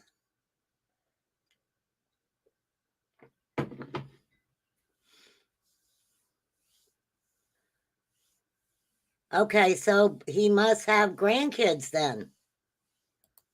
My daughter all the time to get her nails done, or to go to Lululemon, or all these special girly things, you know. And I appreciated that from the very beginning. Not once did she ever complain about having 5 kids. I can't believe. I just can't believe. So we're gonna close with a parody. It's funny that we're showing the parodies because she didn't really like doing them, but she did it because she loved the church. And you know, we'd be at home working on a parody, and she'd say, "Let's work on this new worship song." I said, "Oh, I really like the parody. Let's do the parody." And that meant a lot to me that she was always willing to do those. So we're gonna show one, and then after that, Reverend Randall will pray. And this was my favorite parody that she did.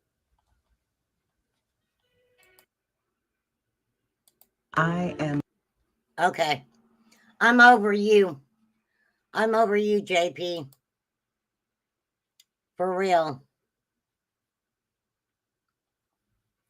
For real. Get off of there. Get off of there, mister.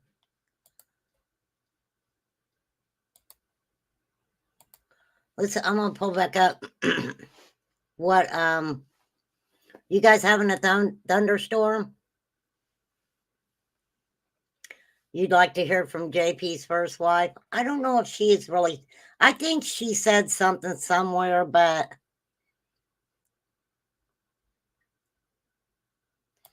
in a story, this is what this is saying about being groomed for 10 years. In a story posted to WPDE.com on May 8th, the headline referenced police report where Mica Miller told an officer she had known her husband since she was 10 years old and that he groomed her while she worked for him at the church. There was a mistake in the headline that was corrected as soon as the station realized the error. Why? It wasn't an error. It was in the police report.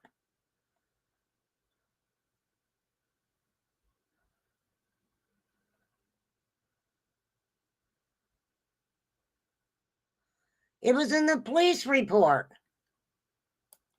It has come to light, this is his attorney. It has come to light that Mica struggled with mental illness, specifically bipolar disorder, which, when not properly managed, led to paranoid episodes and self-destructive behavior. Again, Mica suffered from mental illness, and some reports made by her in the recent past are nonsensical.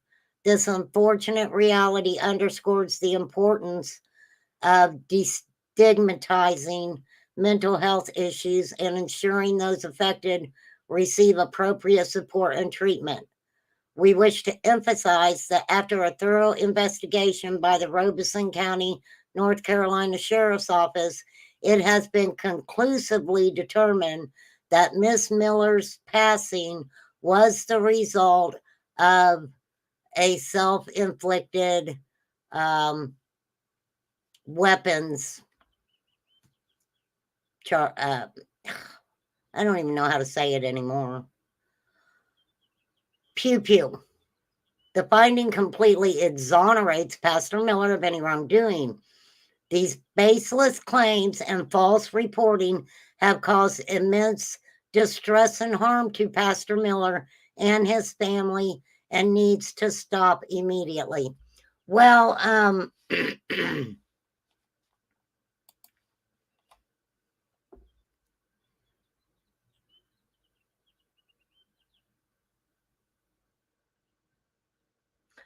I believe that there's going to be a civil suit filed, and my hope is that Mica's family win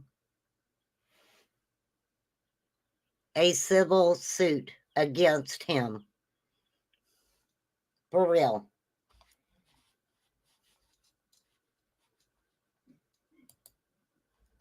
For reals, for reals. I'm trying to get some of these tabs off of here, y'all. For real, for real.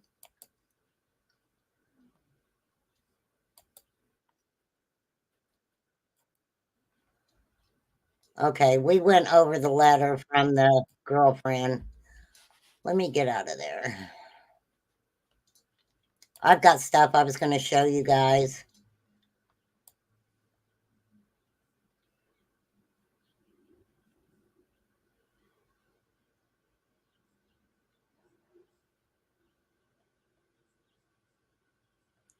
So,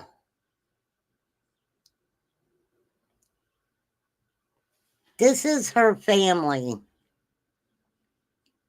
Some of her family are speaking here, but I'm reading it, okay? I'm reading it just to let you guys know. Now, Voices in the Wilderness on Facebook a couple weeks ago put out a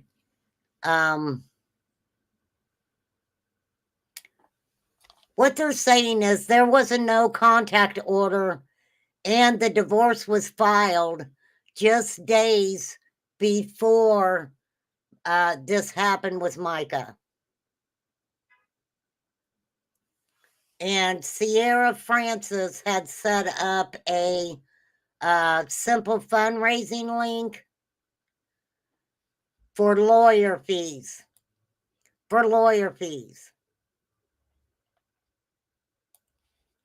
John Paul Miller announced his estranged wife's death after preaching a message. 2 services, actually. The first service is when he came and said, hey, Mica unalived herself, and, but don't talk about it outside of church, right? That was the first one. The second one was when he did her eulogy. Okay, hello, Solo Nance, right? Is exactly what 2 instances those were. He instructed church members not to discuss it further. Mica's mother posted to Facebook that Mica had filed for a no contact order just days prior to her unaliving. Mica was 30. On April 18, 2024, I received a message from someone local to Myrtle Beach that had concerns about Mica Miller related to her estranged husband, John Paul, alleged abusive behavior. This person reached out for help to spread awareness about these concerns. Allegedly, there have been church members and elders leaving JP's church over concerns about his behavior in the last few months. I showed y'all where he was laying in the grass. He took some kind of medicine that he couldn't tolerate, and he was looking for Jesus.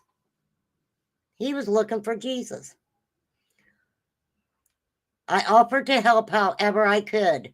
The next reply I received was last Sunday afternoon, informing me of the terrible news of Mica. I was sick and heartbroken.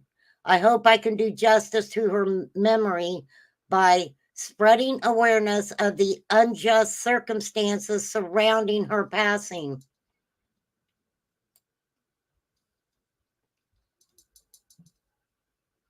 Yes, ma'am. We're spreading awareness about a lot of things right now.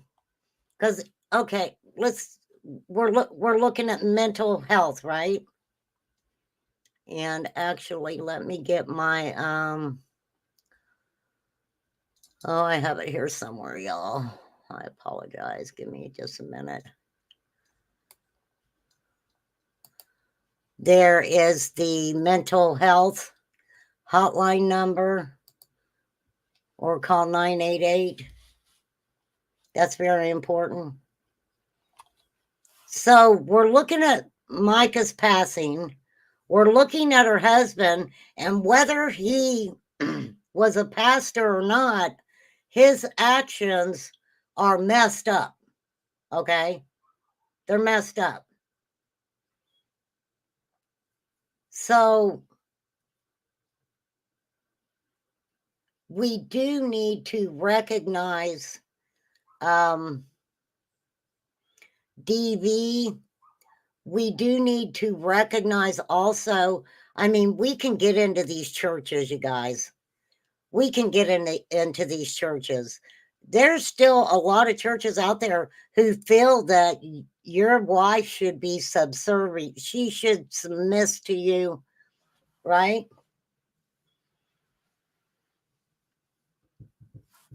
It's old school. To me, it's old school, right? Well, I mean,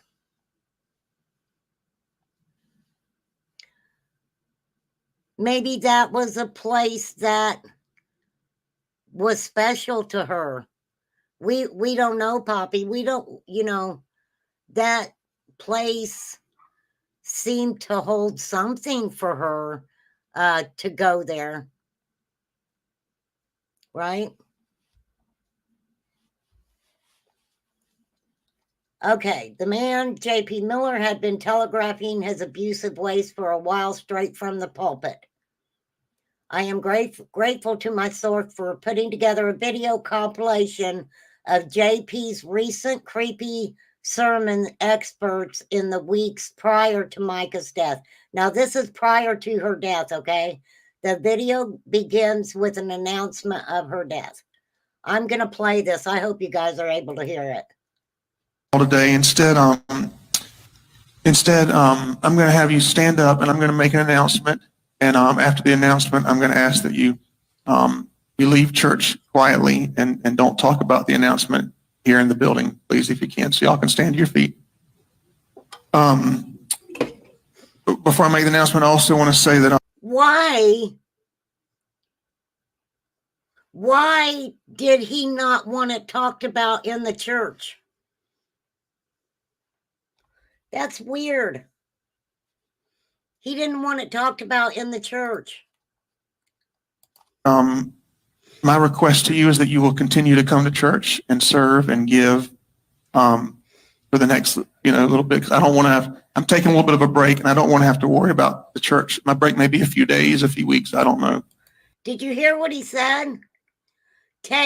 Continue to take and give to the church. Right? That's what he said. I'm not kidding. I want you to listen. I'm going to take a break, but I want you to keep giving to the church. Because guess what? It's going into his pocket. In my opinion. I'm taking a little bit of a break and I don't want to have to worry about the church. My break may be a few days, a few weeks, I don't know. I got a call late last night. My wife has passed away. And yeah, it was self-induced, and it was up in North Carolina. And we're going to have a funeral for her next Sunday here at 3 p.m. And so it's all I can, I'm just kind of going on adrenaline right now. So y'all pray for me and my kids and everybody. And y'all knew that she wasn't well mentally, and that she needed her medicine that was hard to get to her. And so I'm sure there'll be more details to come, but just keep our family in your prayers. And I'm going to let Pastor Randall, my bishop, he can pray. I'll get him a microphone, he'll pray out. And if you have anything you want to share as well. Really? Okay, the following haunting clips are taken from sermons in the weeks leading up to Mica's death. Here we go. Listen to what he says. I just want to give the altar call and quit now. One day, listen, if you ever want to know what I'm going through in life, it's always about what I'm preaching about. God is so good to do that every single time. One day I'm going to preach about getting rich, strong, healthy, and finding a hot wife that loves Jesus. That's what I'm going to do. I'm just.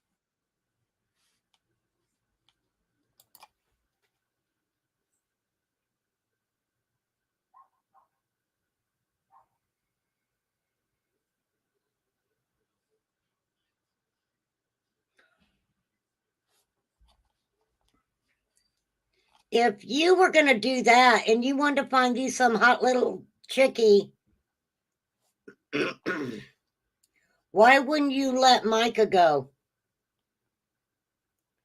I think the reason you really didn't want to let her go is because she, in my opinion, had done more for that church than you, mister.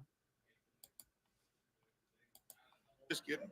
When my wife went in the hospital, I looked at her phone and I counted over the past 2 years, 18 people who had texted her and said, if you ever want to talk about your husband, you can talk to me and say anything and I'll keep it confidential. Why the heck does somebody want to hear what somebody else says about their spouse? And 2 of those 18 were men. I thought, what? And I was thinking, What?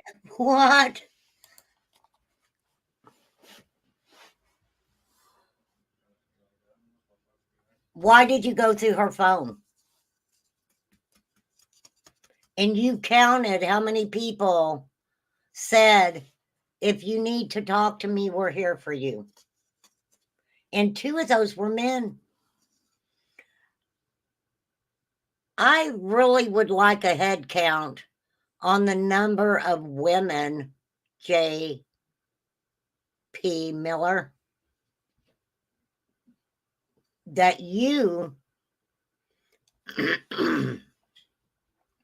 spoke to throughout the whole time that you took a young girl and immediately made her submissive to you. That's basically what they're telling us, you guys. That is basically what they're telling us. She had been a member of that church. And if they believe that, then she grew up believing that. Okay? I mean, she showed she had a lot of faith.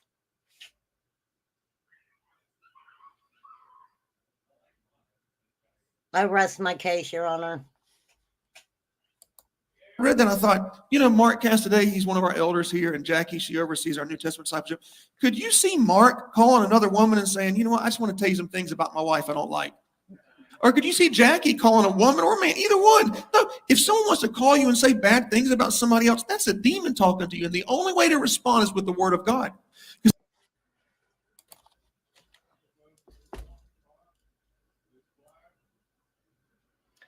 They say sometimes evil people act righteous to try to fool people. Right? And the thing about it is, mister, we already know you really didn't need to talk to anybody outside of your church about your wife, because you was sitting around with all your little deacon friends and elders, whatever you want to call them, and you were bashing your wife, and you were telling them things about your wife that, you know what, I don't think half of what you told them was even true. But they have the mentality that your wife needs to be submissive. So, you know what? Yeah, they probably did believe it. I'm just saying. Hey, loves to lurk. You see, demons love words that line up with what they want. They cannot stand the word of God. So if anyone calls you and says, listen, I need to tell you about what my husband's doing, my wife, you say, listen, here's what the Bible says you need to do with that, because that's a demon. So there you go. Okay, I feel much better already. What? What? You feel better? I feel better already. I think somebody needed to give him some medicine. He was pretty manic. I mean, you know what he means? Freaking weirdo.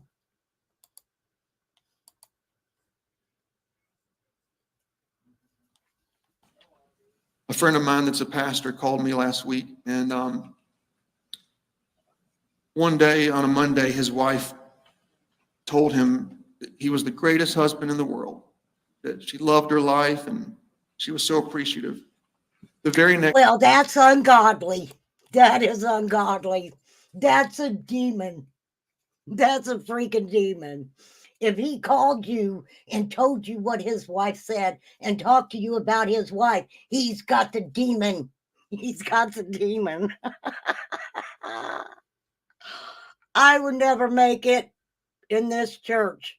They would throw me out after about 5 minutes. Oh, they got the demon. day, something happened, and she left. And he didn't know where she went. She just left. Left all of her things, left everything she. Jesus come and got her. That's what it was. Jesus was like, sister, I'm going to come and get you away from that demon who is talking to that man about you. But don't a women do not speak to other people about how they feel about their relationships. If they do, evil's there. But it's okay for you demons to run around and talk about whatever you like.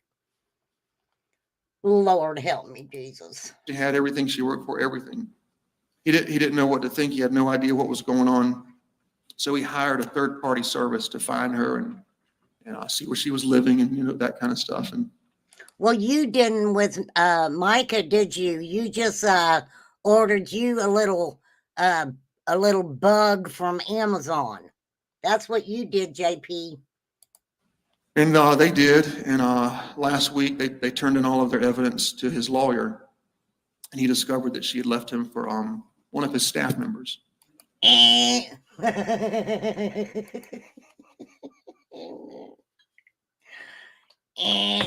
JP. Find Jesus. Find Jesus. They need to have one of those vigils and put his picture on there and bring out, the Holy Spirit. Get him to repent his sins. You guys did it to Chris Proudfoot. I'd be doing it with this guy. I'm just saying. A young man that he had trained and to learn how to preach, that he had shared his pulpit with him. A young man who the pastor had paid to go to Bible college, gave him a job. He worked hand in hand with the pastor. And in one fleeting moment, the pastor lost his wife and his good friend all at the same time. Oh my gosh. So he's telling a story about his pastor buddy's wife who basically left him for a younger man who the pastor had basically paid his way through college and was teaching him how to be a preacher. And that guy stole his wife. Wow. How dare you? It's a demon. It was the demon. It wasn't her. It was a demon. She was possessed. Same time. When he saw the information over at the lawyers, he started to throw up. Just throw up one trash can, second trash can, a third trash can, then he just started to dry heave. He couldn't believe what he saw was the most horrible image and worst thing you could ever imagine. The lawyer drew up the divorce papers. The lawyer told him and said, you have everything you need now. You can be divorced in 3 months. And you'll never have to see her again. You won't have to give her a dime. There's far more than enough information to take care of everything. The pastor said, give me the papers, draw them up. They got all the paperwork ready. They put the pen in his hand, and he just couldn't sign the paper. They said, but don't you see everything and don't you understand? And he called a lot of the elders, and they supported, if he wanted to leave her, just leave her. This is it. And for some reason, he just couldn't do it. And so he went home and he wrote her a letter. And all he said was, I forgive you for what you've done, and I already forgive you for whatever you're going to do. Whenever you want to be restored, just call. And if you want a divorce, you'll have to leave me because the Bible says, I'll never leave you nor forsake you. He left. And Really? the hardest thing he's ever had to go through, he can't hear from God very clearly. He doesn't know what God wants him to do. He knows that she's not herself and doesn't know how to handle it or how to respond. The rage, the rejection, the relationship, it's all. He ain't talking. Let me tell y'all something right now. I done caught on to JP. He ain't talking about some other person's wife. A lot of it, he's talking about Mica, in my opinion. In my opinion. Clear. Hey, So Island if you get a Girl. chance, pray that his heart does not remain angry or upset because it's destroying him. If you ever want to know, oh wait, I got some people I would Sorry. love to see torn to pieces by some bears. Okay, I have some enemies. I'd like to buy them a ticket to the zoo and just pray and see what happens. You know, when they get by. Anybody got any? No, am I the only one that has an enemy in my life? When David heard that Nabal was dead, he said, praise the Lord. That's exactly what I would say if I found out that some people in my life were dead. Wow. Wow. Did you hear that? That's messed up. I'm back up. I'm rewinding that a second. Hear what he says. And I love this woman, how she put this together. She did a phenomenal job, but I don't know who it is. Amy Smith. You guys go check out Amy Smith and subscribe. Okay, if you ever want to know what I'm going through in life, it's always what I'm preaching about. John Paul Miller. These are things that he says. When David heard that Nabal was dead, he said, praise the Lord. That's exactly what I would say if I found out that some people in my life were dead. If you ever want to know what I'm going through in life, it's always Then what David I'm sent word to preaching about. Abigail, asking her to become his wife. He did not waste any time at all. What is this? 3 days after Mica passed, this is Susie and him going out.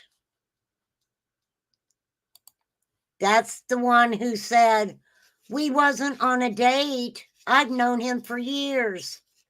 Mica threw a belt out the window. She thought it was a snake. Not everybody is who they say they are. When you meet somebody, Facebook, whatever, just because they go to church, not everybody is who they say they are. Just because they act spiritual doesn't mean their advice is godly. They could be pulling you down a wrong road where you're going to get caught up in something you shouldn't get caught up in. Now listen, I'm hurting more than I've ever hurt, going through so much pain you can't imagine. Last week, I have somebody that's going to donate a plane to our church for me to be able to fly from Florida to Tennessee, North Carolina, and Georgia for me to go preach at other churches. Because listen, God gave me the idea. I don't care about other churches. I care about other pastors.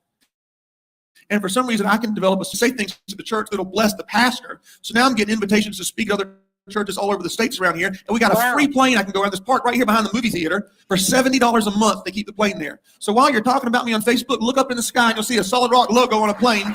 That's me going to Miami. He's wanting to go to Miami. Maybe he wants to get to know P. Diddy.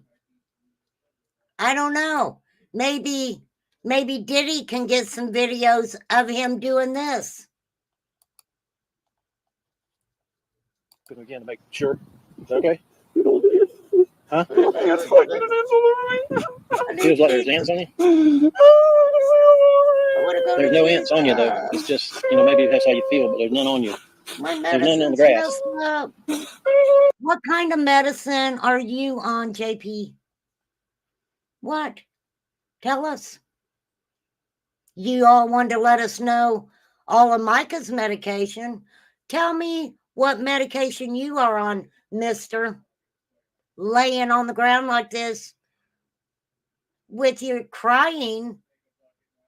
Your voice is so high, we can't even understand what you're saying, except for you want to go with Jesus. That's all I'm getting.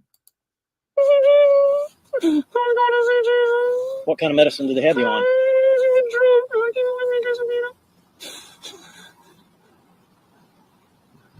All right. Well, somebody's going to come. Okay. That guy was like, what the fuck did I just walk up on? What did I just walk up on? Yeah, he's tripping out. He's tripping out. And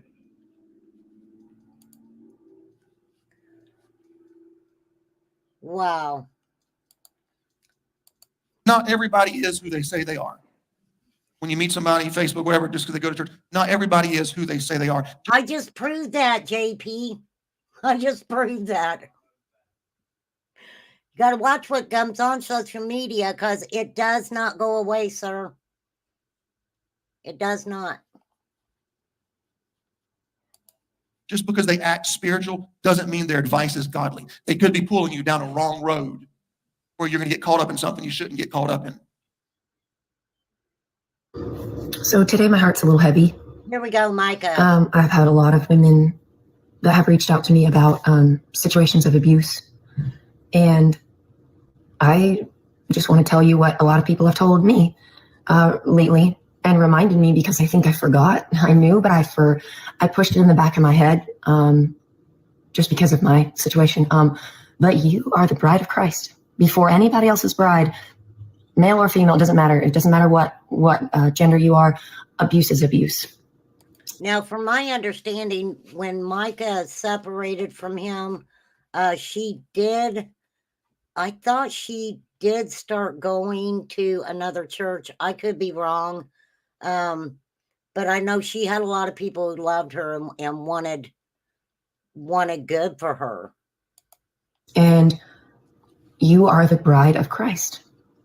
And my Bible says that he took all the abuse you could think of for you so that you didn't have to live that life of slavery and bondage and slavery and bondage. I want you guys to listen to her words. Pain. Pain. Jesus took it all for you. So you don't have to stay in a abusive relationship, whether that's sexual, whether that's somebody forcing you to take illegal drugs. Do you see? I want you guys to, I'm making that bigger. I want you guys to look at her face when she says about the substances. Whether that's somebody forcing you to take illegal drugs or alcohol abuse or physical abuse, psychological abuse, making you think that this is all your fault, or you're a bad mom, or you're a bad wife, or you're a bad husband, or you're not giving it your all when you know you are. God hates divorce, but why? According to everybody I've asked and the scriptures that I've found, it's because it hurts people. But does abuse hurt people? How do you think God feels about that? Preach, sister. So I want to remind you, like a bunch of people have been reminding me lately, that I'm God's bride first. And even an earthly spouse who's a good spouse, when they know that their bride is being hurt, just imagine what an earthly spouse does. What do you think your heavenly spouse does when you're the bride of Christ and he sees his bride going through abuse and hurt? What do you think he thinks about that? What do you think he thinks about that? What? What do you think he thinks about that? Hey, JP, what's he think about that? Tell me.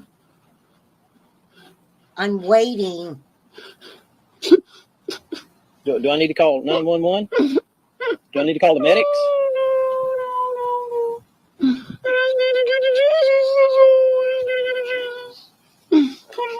Now, he's telling this neighbor, you don't have to call paramedics.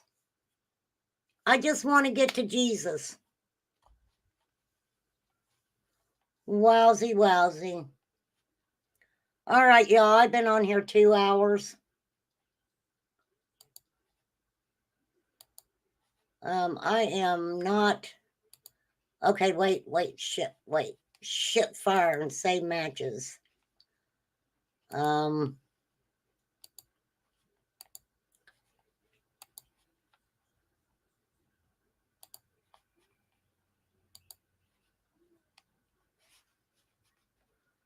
I'm going to let Justin from TikTok's talking to the individual talking about inside the church. I'm going to play that for a few more minutes and let's see what else she has to say. Him and been in that situation, but I don't think she was suicidal. I think she was desperate, like how like I've I've been desperate, and it makes you sound erratic or dramatic or like manic. And I think that just that desperation actually did weigh on her mental health, but not to a suicidal point. The other thing that I noticed, and I've not put in a video yet, but I noticed this today. She was diagnosed with mental health issues. You have to put that quotation mark. In 2017. Yeah. Which coincidentally is the year she got married. Yeah. Okay. Yeah. So, I'm just saying, do with that information what you will. Yeah. And like that was how I knew that girl was not mentally ill, because it was the way that people were pushing it so hard that she was mentally ill, and it came out of nowhere. And then how it was coinciding with them claiming that I was, and like I've never had any background of mental illness. And then on top of that, and I went to a doctor and was like, hey, people are claiming that I'm this, can test me. And I took a 3.5-hour test to see if I was mentally ill, because like I had been was worried I was going to be put somewhere, and that ruins my job. Like, when the field that I'm in, I can't have that. Yeah. So I actually whenever I told her why, the psychiatrist, she reported the church for religious abuse. I let her go through my phone and see everything I had, and told her about Mica, and I told her why I was there, because I had been told that that I would benefit from what Mica was having, and it was mental and being mentally institutionalized. And I'm like, why? But when you have so many people like who are legally able to try to force that, you have to take precautions. And thankfully that's what I did. And I wish Mica had done that too. I made sure that I wouldn't get institutionalized. But they tried to one time, and I called her, and she called every hospital in the South Carolina and told them not to take me in had I been forced in. And I knew to do that because I had been told Mica was put in one that day. That is how pattern-based mirror image what was going on with her was happening to me. And I knew it would happen. I would watch his sermon, and I knew I would get hit with something. It's the exact same thing. And I hate that. Yeah, it's terrible. And it's curious too, because typically speaking, to be able to, basically Baker Act somebody where, you take over power of attorney, especially as an adult, you have to get that signed off oftentimes by a court or a judge or something. Yeah. I'm very curious, and you probably, this is just me thinking out loud, you might not know this, and that's fine. No, trust me when you said that.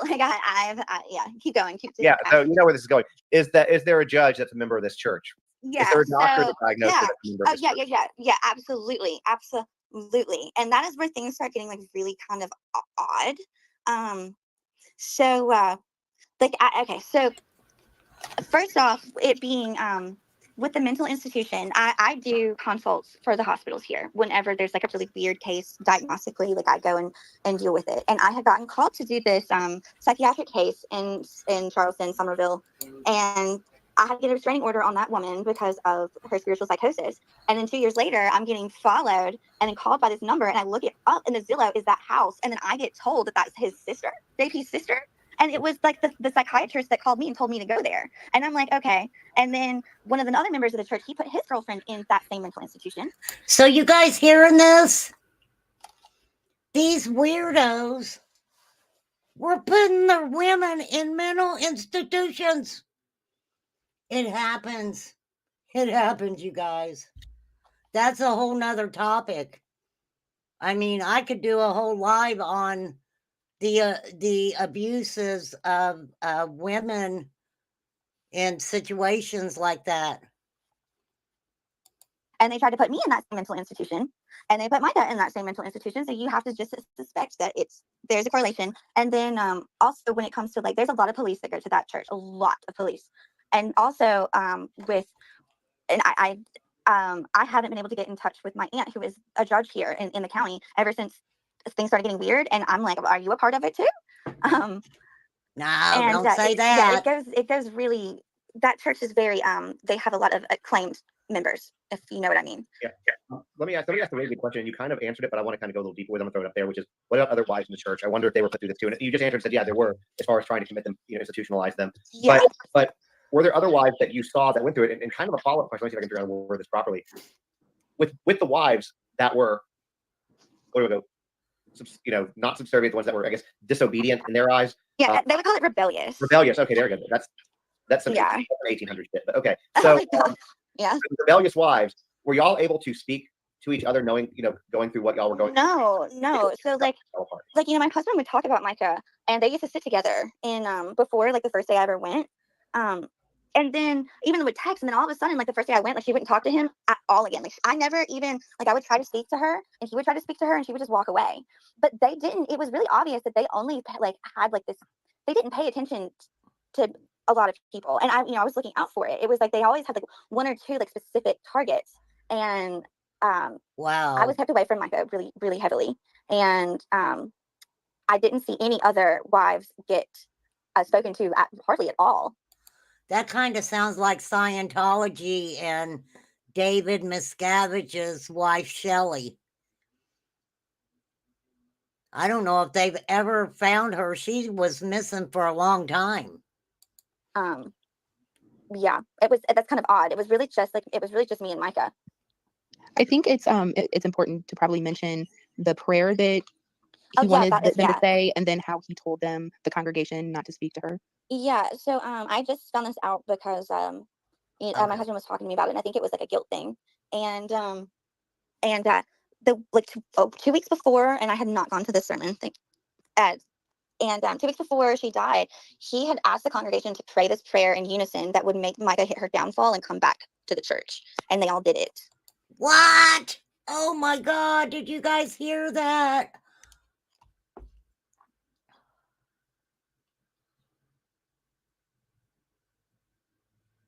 Did you guys hear that?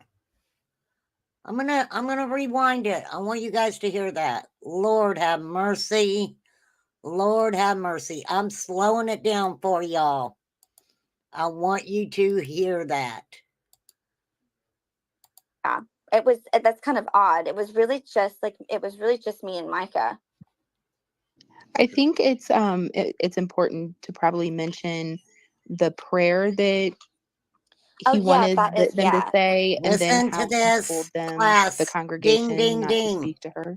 Yeah, so I just found this out because my husband was talking to me about it, and I think it was like a guilt thing. And the 2 weeks before, and I had not gone to this sermon thing. And 2 weeks before she died, he had asked the congregation to pray this prayer in unison that would make Micah hit her downfall and come back to the church. I want to know what that prayer was. Class. If anybody can find out what that prayer was that he said, I will give you an A for the rest of your life. Because now my curiosity has been piqued. Corey, in Summer's case, Robin said the pastor was a touchy-feely guy because that's just how she worded it. She didn't mean that he was literally a touchy-feely guy. She meant that he was approachable. He was cool. Okay, in my opinion. Church, and they all did it. And which is just not normal at all. Yeah, hitting a downfall to come back to the church is not really the way you pray for. You pray that somebody, finds the light and finds their way back, not a downfall. Yeah, like it was like I think the exact word was like have her hit rock bottom no matter what, to make her see what her wrong. Ding, ding, ding. I think law enforcement needs to know that. I'm sure somebody's already told them, okay? Please don't call and say remain calm on her channel. Said that she felt this was important, so I'm calling you.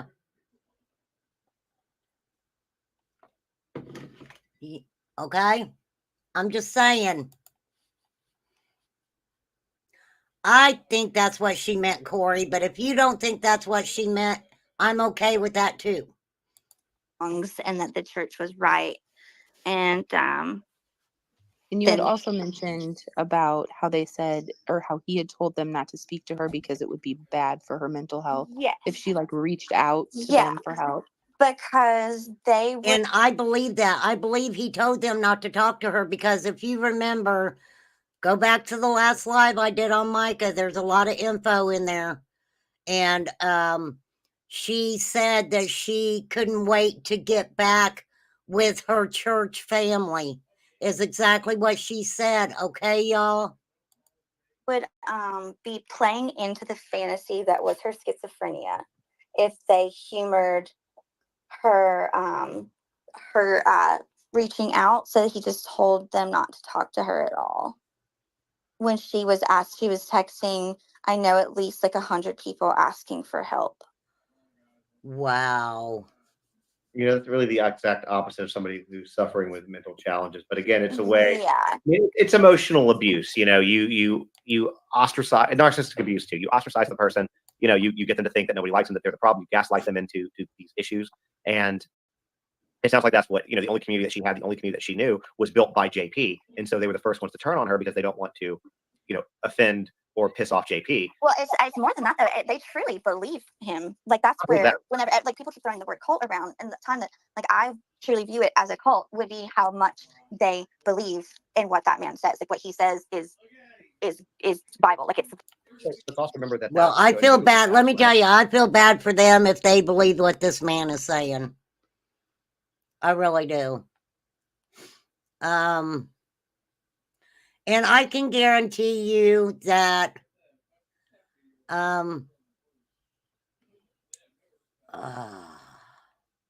where do I want to go here?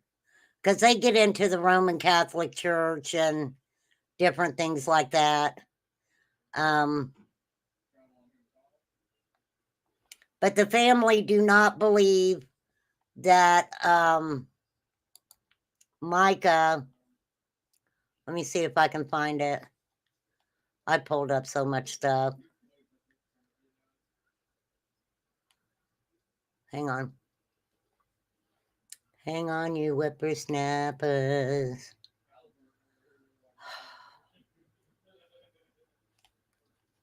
Okay, wait a minute. Hold on.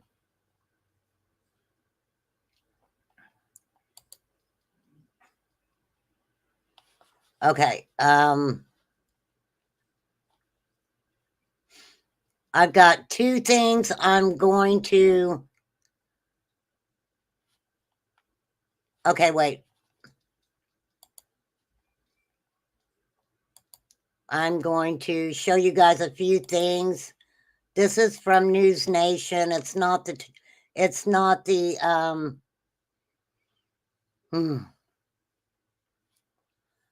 okay.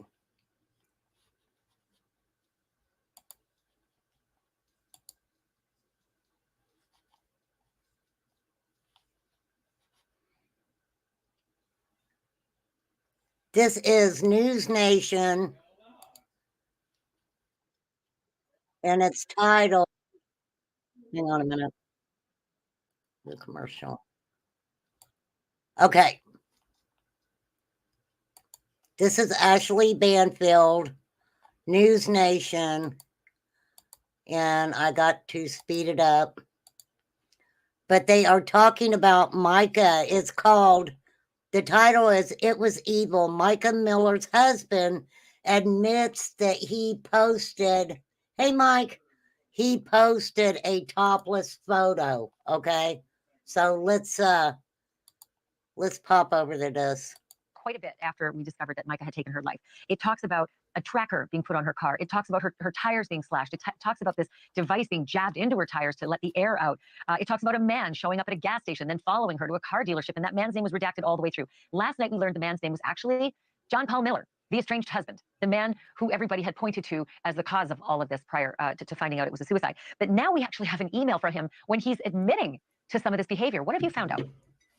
So we've come into a lot of information that has been sent to the police, and that's the key thing here, because people are wondering, okay, so what are police to do with all of these allegations? Do they even know? And now we know that her family has forwarded all of this information to the police. One of the things that is included in these documents is an apology email from him to Mica on April 15th of this year, which is about 12 days before she died. In it, he writes, "I'm sorry for damaging your car, tires, etc. If you ever come back, I will turn in both cars and get you a nice SUV or whatever car you want. Again, my horrible flesh pattern of hurting someone when they hurt me." So he emailed that to her. And he admitted doing that to her car. But come back to me and I'll turn in both cars and get you a nice SUV or whatever car you want. JP. There you have it. He's kind of outing himself. And I'll give you something shiny and new if you just come back to me. Boy, if I had a dime, Rich, for every time I've seen an abusive relationship like that. So JP, actually, Mr. Miller, John Paul Miller, Pastor Miller, has been having conversations with you via, texting back and forth. And if I understand this correctly, he has also admitted directly to you that he's the person who put the tracker on the car. That's right. That's right. So earlier this week, I believe it was Monday, I engaged with him and he started talking back with me, kind of unprovoked. And I also want to read this because this thing stood out to me when I read it at the time. I didn't really know it. He said, this is JP to me, I even hired a PI to put trackers on her car to know if she was going to a gun store because she kept trying to get a gun for the past few months. I have never once in my entire life ever hurt her in any way, ever. I was just communicating with him on text, drawing him out, and he kept texting and texting and texting. I've officially asked him for an interview. His attorney has, of course, said no, but that's where it stands. That's pretty glaring, admitting to that. Okay, the next thing is that he apologized for something else. And this was something we were unsure of. There were allegations that Mica had been threatened, that a topless photo of her would be posted on the internet. And now he is admitting that it was him. He was the one making those threats.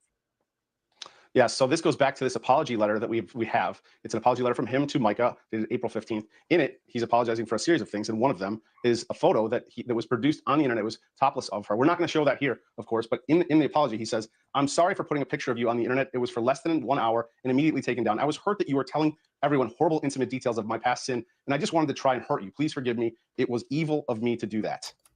Whoa, whoa, whoa, whoa, class. Holy guacamole. So, he puts a topless picture of her on the internet. Now, granted, he only did it for an hour. The internet's forever. He admits that. He says, "I was hurt that you are telling everyone horrible, intimate details of my past sin, and I wanted to try and hurt you." What exactly was your past sin, JP Miller? Because Remain Calm kind of thinks that you had more than one sin. Okay? Which sin are you talking about? Because you're saying sin, which means one, not sins, which means more than one. Right? What a loser. Oh, so yeah, it's only up there for an hour. Like that doesn't have life elsewhere when people download naked photos and they live forever. And I'm sorry, but there's the but. Like that's, again, just a classic pattern that you often see. So you have also seen text messages between John Paul Miller and Mica's family. What were in those text messages? Some of the text messages I've seen were pictures of text chains where her family was communicating, and Mica was on there, but Mica, this was at a time where I believe she was in the hospital. And so the Mica jumps into the conversation and said something like, "Happy Valentine's Day to me." And I believe her mother or a relative says, "Mica, is that you?" And it was quickly figured out that this was not Mica. This was JP, that he had possession of the phone. And it was his interpretation, legal interpretation, that it was marital property. And so this is just one of a number of instances. He took over her Facebook. Wow. So, oh boy goes into the hospital. He gets a purse. He gets her keys. In her purse is her phone. And because they're married, he says, well, it's marital property. And he's in a text chain with the family, and he says, "Happy Valentine's Day to me." JP, I think you got a demon. I think you got a demon. For real. He forgot vengeance is mine, saith the Lord. He needs a new job. Yeah, he's going to be, I'll tell you what he's going to be doing. He's going to be shining Satan's horns in hell is what he's going to be doing. That's what he's going to be doing. Page, her brother took it back and her sister took it back and said, hey, this account has been taken over. Do not post. There's a lot here. There's a lot here, actually. Like, I mean, marital property, sure, but communicating with someone else is not marital property. You can't just grab a marital property telephone and then pretend to be. Like, there's a distortion if I've ever heard one. So Mica herself wrote something before she died, a document of sorts. Did you get your hands on it and what's in it? Yes. So this is a letter that she wrote 2 days after this apology letter, if I have this correct, and roughly 9 days before she died. It was a letter to for the courts in part of her divorce court proceedings. And it's a hard thing to read. I'll just be completely honest. She lays out like the entire case of why she's leaving him and what has happened to her. I just want to read a snippet of it. I don't even know if we have it, but her opening sentence is, since the day we became husband and wife, I've been abused in every way I can think of, emotionally, sexually, spiritually, financially, and physically.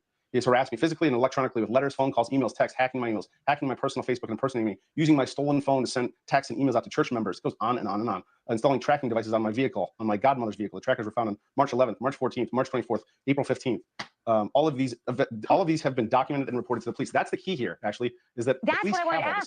The police have all this. They have the letter, they have the incidents, they have police reports. Did they do anything about it? I've reached out to all the police agencies today. I only heard back from one of the agencies. There was the lead agency investigating her death in North Carolina. Keep in mind, she's from South Carolina. She died in North Carolina. Okay, did you guys get everything that he had done to her? Because if you didn't, I'll rewind it and slow it down. This dude did a lot.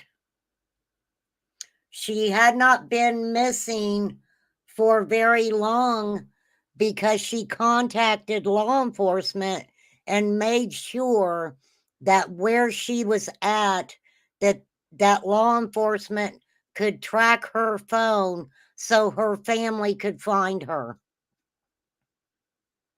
And then JP gets a hold of her after she's passed on and cremates her. He cremates her. Carolina.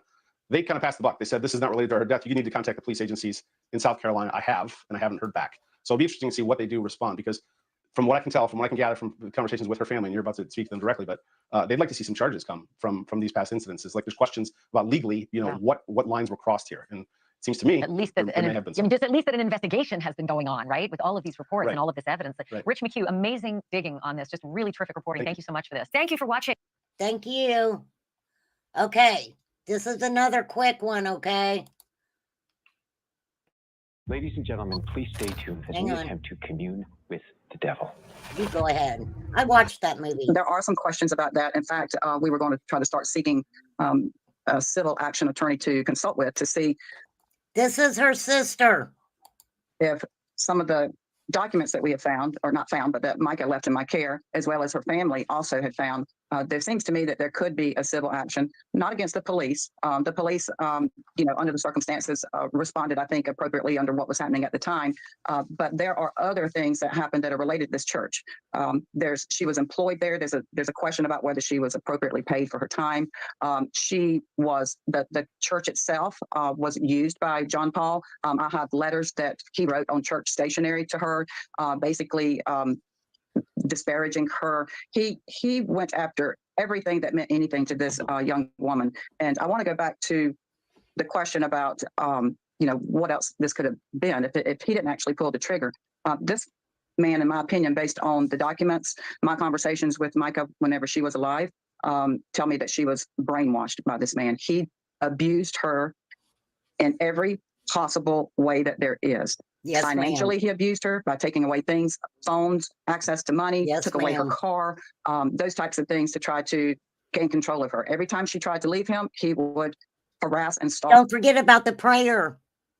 Don't forget about the prayer that he had all of his disciples. They all prayed to make that young girl's life total misery. Total misery.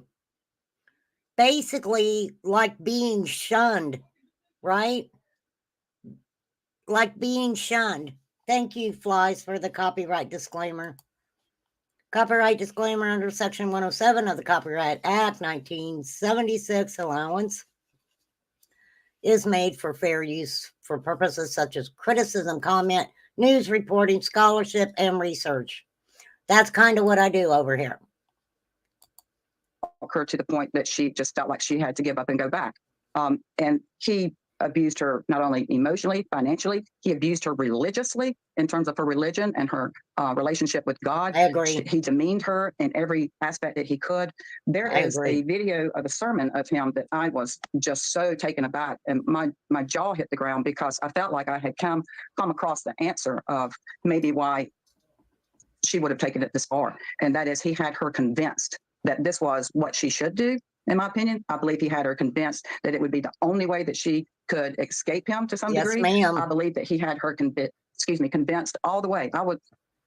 I believe that he used every tactic and tool that he could. The amount of paperwork that I have is incredible. She collected a lot of things. She kept a notebook. I have boxes of journals, which, by the way, he's made 100 phone calls looking for, as I understand. And he is constantly trying to stay in front of this, spin some some story. And but she's a woman who her mental status was so bad. And he said, especially around the holidays, because she would spend money. I feel like that's the total opposite. I think, oh boy, here, J.P. Miller, was accustomed to things probably his whole life. If his father, was one of the individuals who wrote one of the books that I talked about in the magazine. So it seems like maybe JP had been accustomed to a certain lifestyle as far as within individual churches. And I think we have enough here that with that evidence, I'm curious, I'm sorry to jump in, Regina, but Sierra, do you think you can shed some light on why your sister told the police that John Paul had been grooming her since the age of 10, but that her, her involvement with the church only began at age 14 in a youth program? Do you know what the difference is between those two claims? If I had to assume, I would guess that she probably meant 2010, not 10, since 2010 would be a better. Okay, so they're correcting the 10-year-old to the year 2010. Okay, so we heard it here. They're correcting being groomed from 10 to basically 14, which isn't a big difference to me. Estimate of what she might have meant. Yeah, I don't think that she ever said 10 years old. No, she's consistently said around 14, 15 years old. I've never heard her ever say 10 years old. Thank you for watching. Go to newsnationnow.com. Pop over here. How do you keep something secret? Love, love, love, love. Oh, love that shit. Oh, wait. Do you want to go to jail? This is when law enforcement was with her, and I believe that it was where she took her car when they found the tracking device, because he was following her around. Jail. You'll be on Facebook in a few hours. Alrighty, you'll be in jail in a few hours. Walk away. News Nation obtaining this exclusive video of a heated argument between a South Carolina woman and her estranged husband just weeks before her death. Investigators have ruled 30-year-old Mica Miller's death a suicide. But her family and friends tell News Nation there's much more to what actually happened, especially since Miller had just recently filed for divorce. News Nation's Rich McHugh has looked into this story since the very beginning, joining us live with the latest developments. Rich, what can you tell us? Hi, Alex. So first, we need some context so our audience can better understand that moment and what they were seeing. We FOIA'd a number of documents from the police. We got back a whole treasure trove from the Myrtle Beach Police Department, about 14 different police reports filed in the past 2 years, many of them within the past 3 months. There's two in question that were filed on March 11th of this year, so just about 2 months ago. I want to read from them directly. They say, police officers respond to East Coast Honda. That's what we see in the video. She's at East Coast Honda in Myrtle Beach in reference to harassment, that Mica was getting her tire fixed after it was slashed, that she told the officer of the tracking device on her car, that the suspect showed up, quote, she told him to go away, but she does not want to talk. And then when she pulled out her phone to record, he sped off. The victim then leaves and goes to East Coast Honda. Again, this is what we're about to see. And the suspect showed up again. That appears to be this moment at East Coast Honda. Let's roll that tape. away. I'll show you the pictures. Do you want to go to jail? They'll be on Facebook in a few hours. Alrighty, you'll be in jail in a few hours. Walk away. Now, this video, for people that have been watching this is a window into the nightmare that she had been living. She had told the police officer in that police report that day that she was afraid for her life. And we're seeing why. She's telling him to walk away. He's saying he's threatening to post pictures on Facebook. He's presumably tracked her to that location. We're going to be asking the police for answers on if they have done any follow-up to these allegations that she has made. All right. Did y'all learn anything today? There is so much more. There's just so much more. So much more, you guys. But I'm going to get ready to get off here because my brain is turning to mush. I have too much to say about this. I pray that the family files that civil suit. I hope they turn over everything that they have. Seeing Mica doing her Facebook lives and things like that, and her showing everybody, you know, her faith. I honestly believe that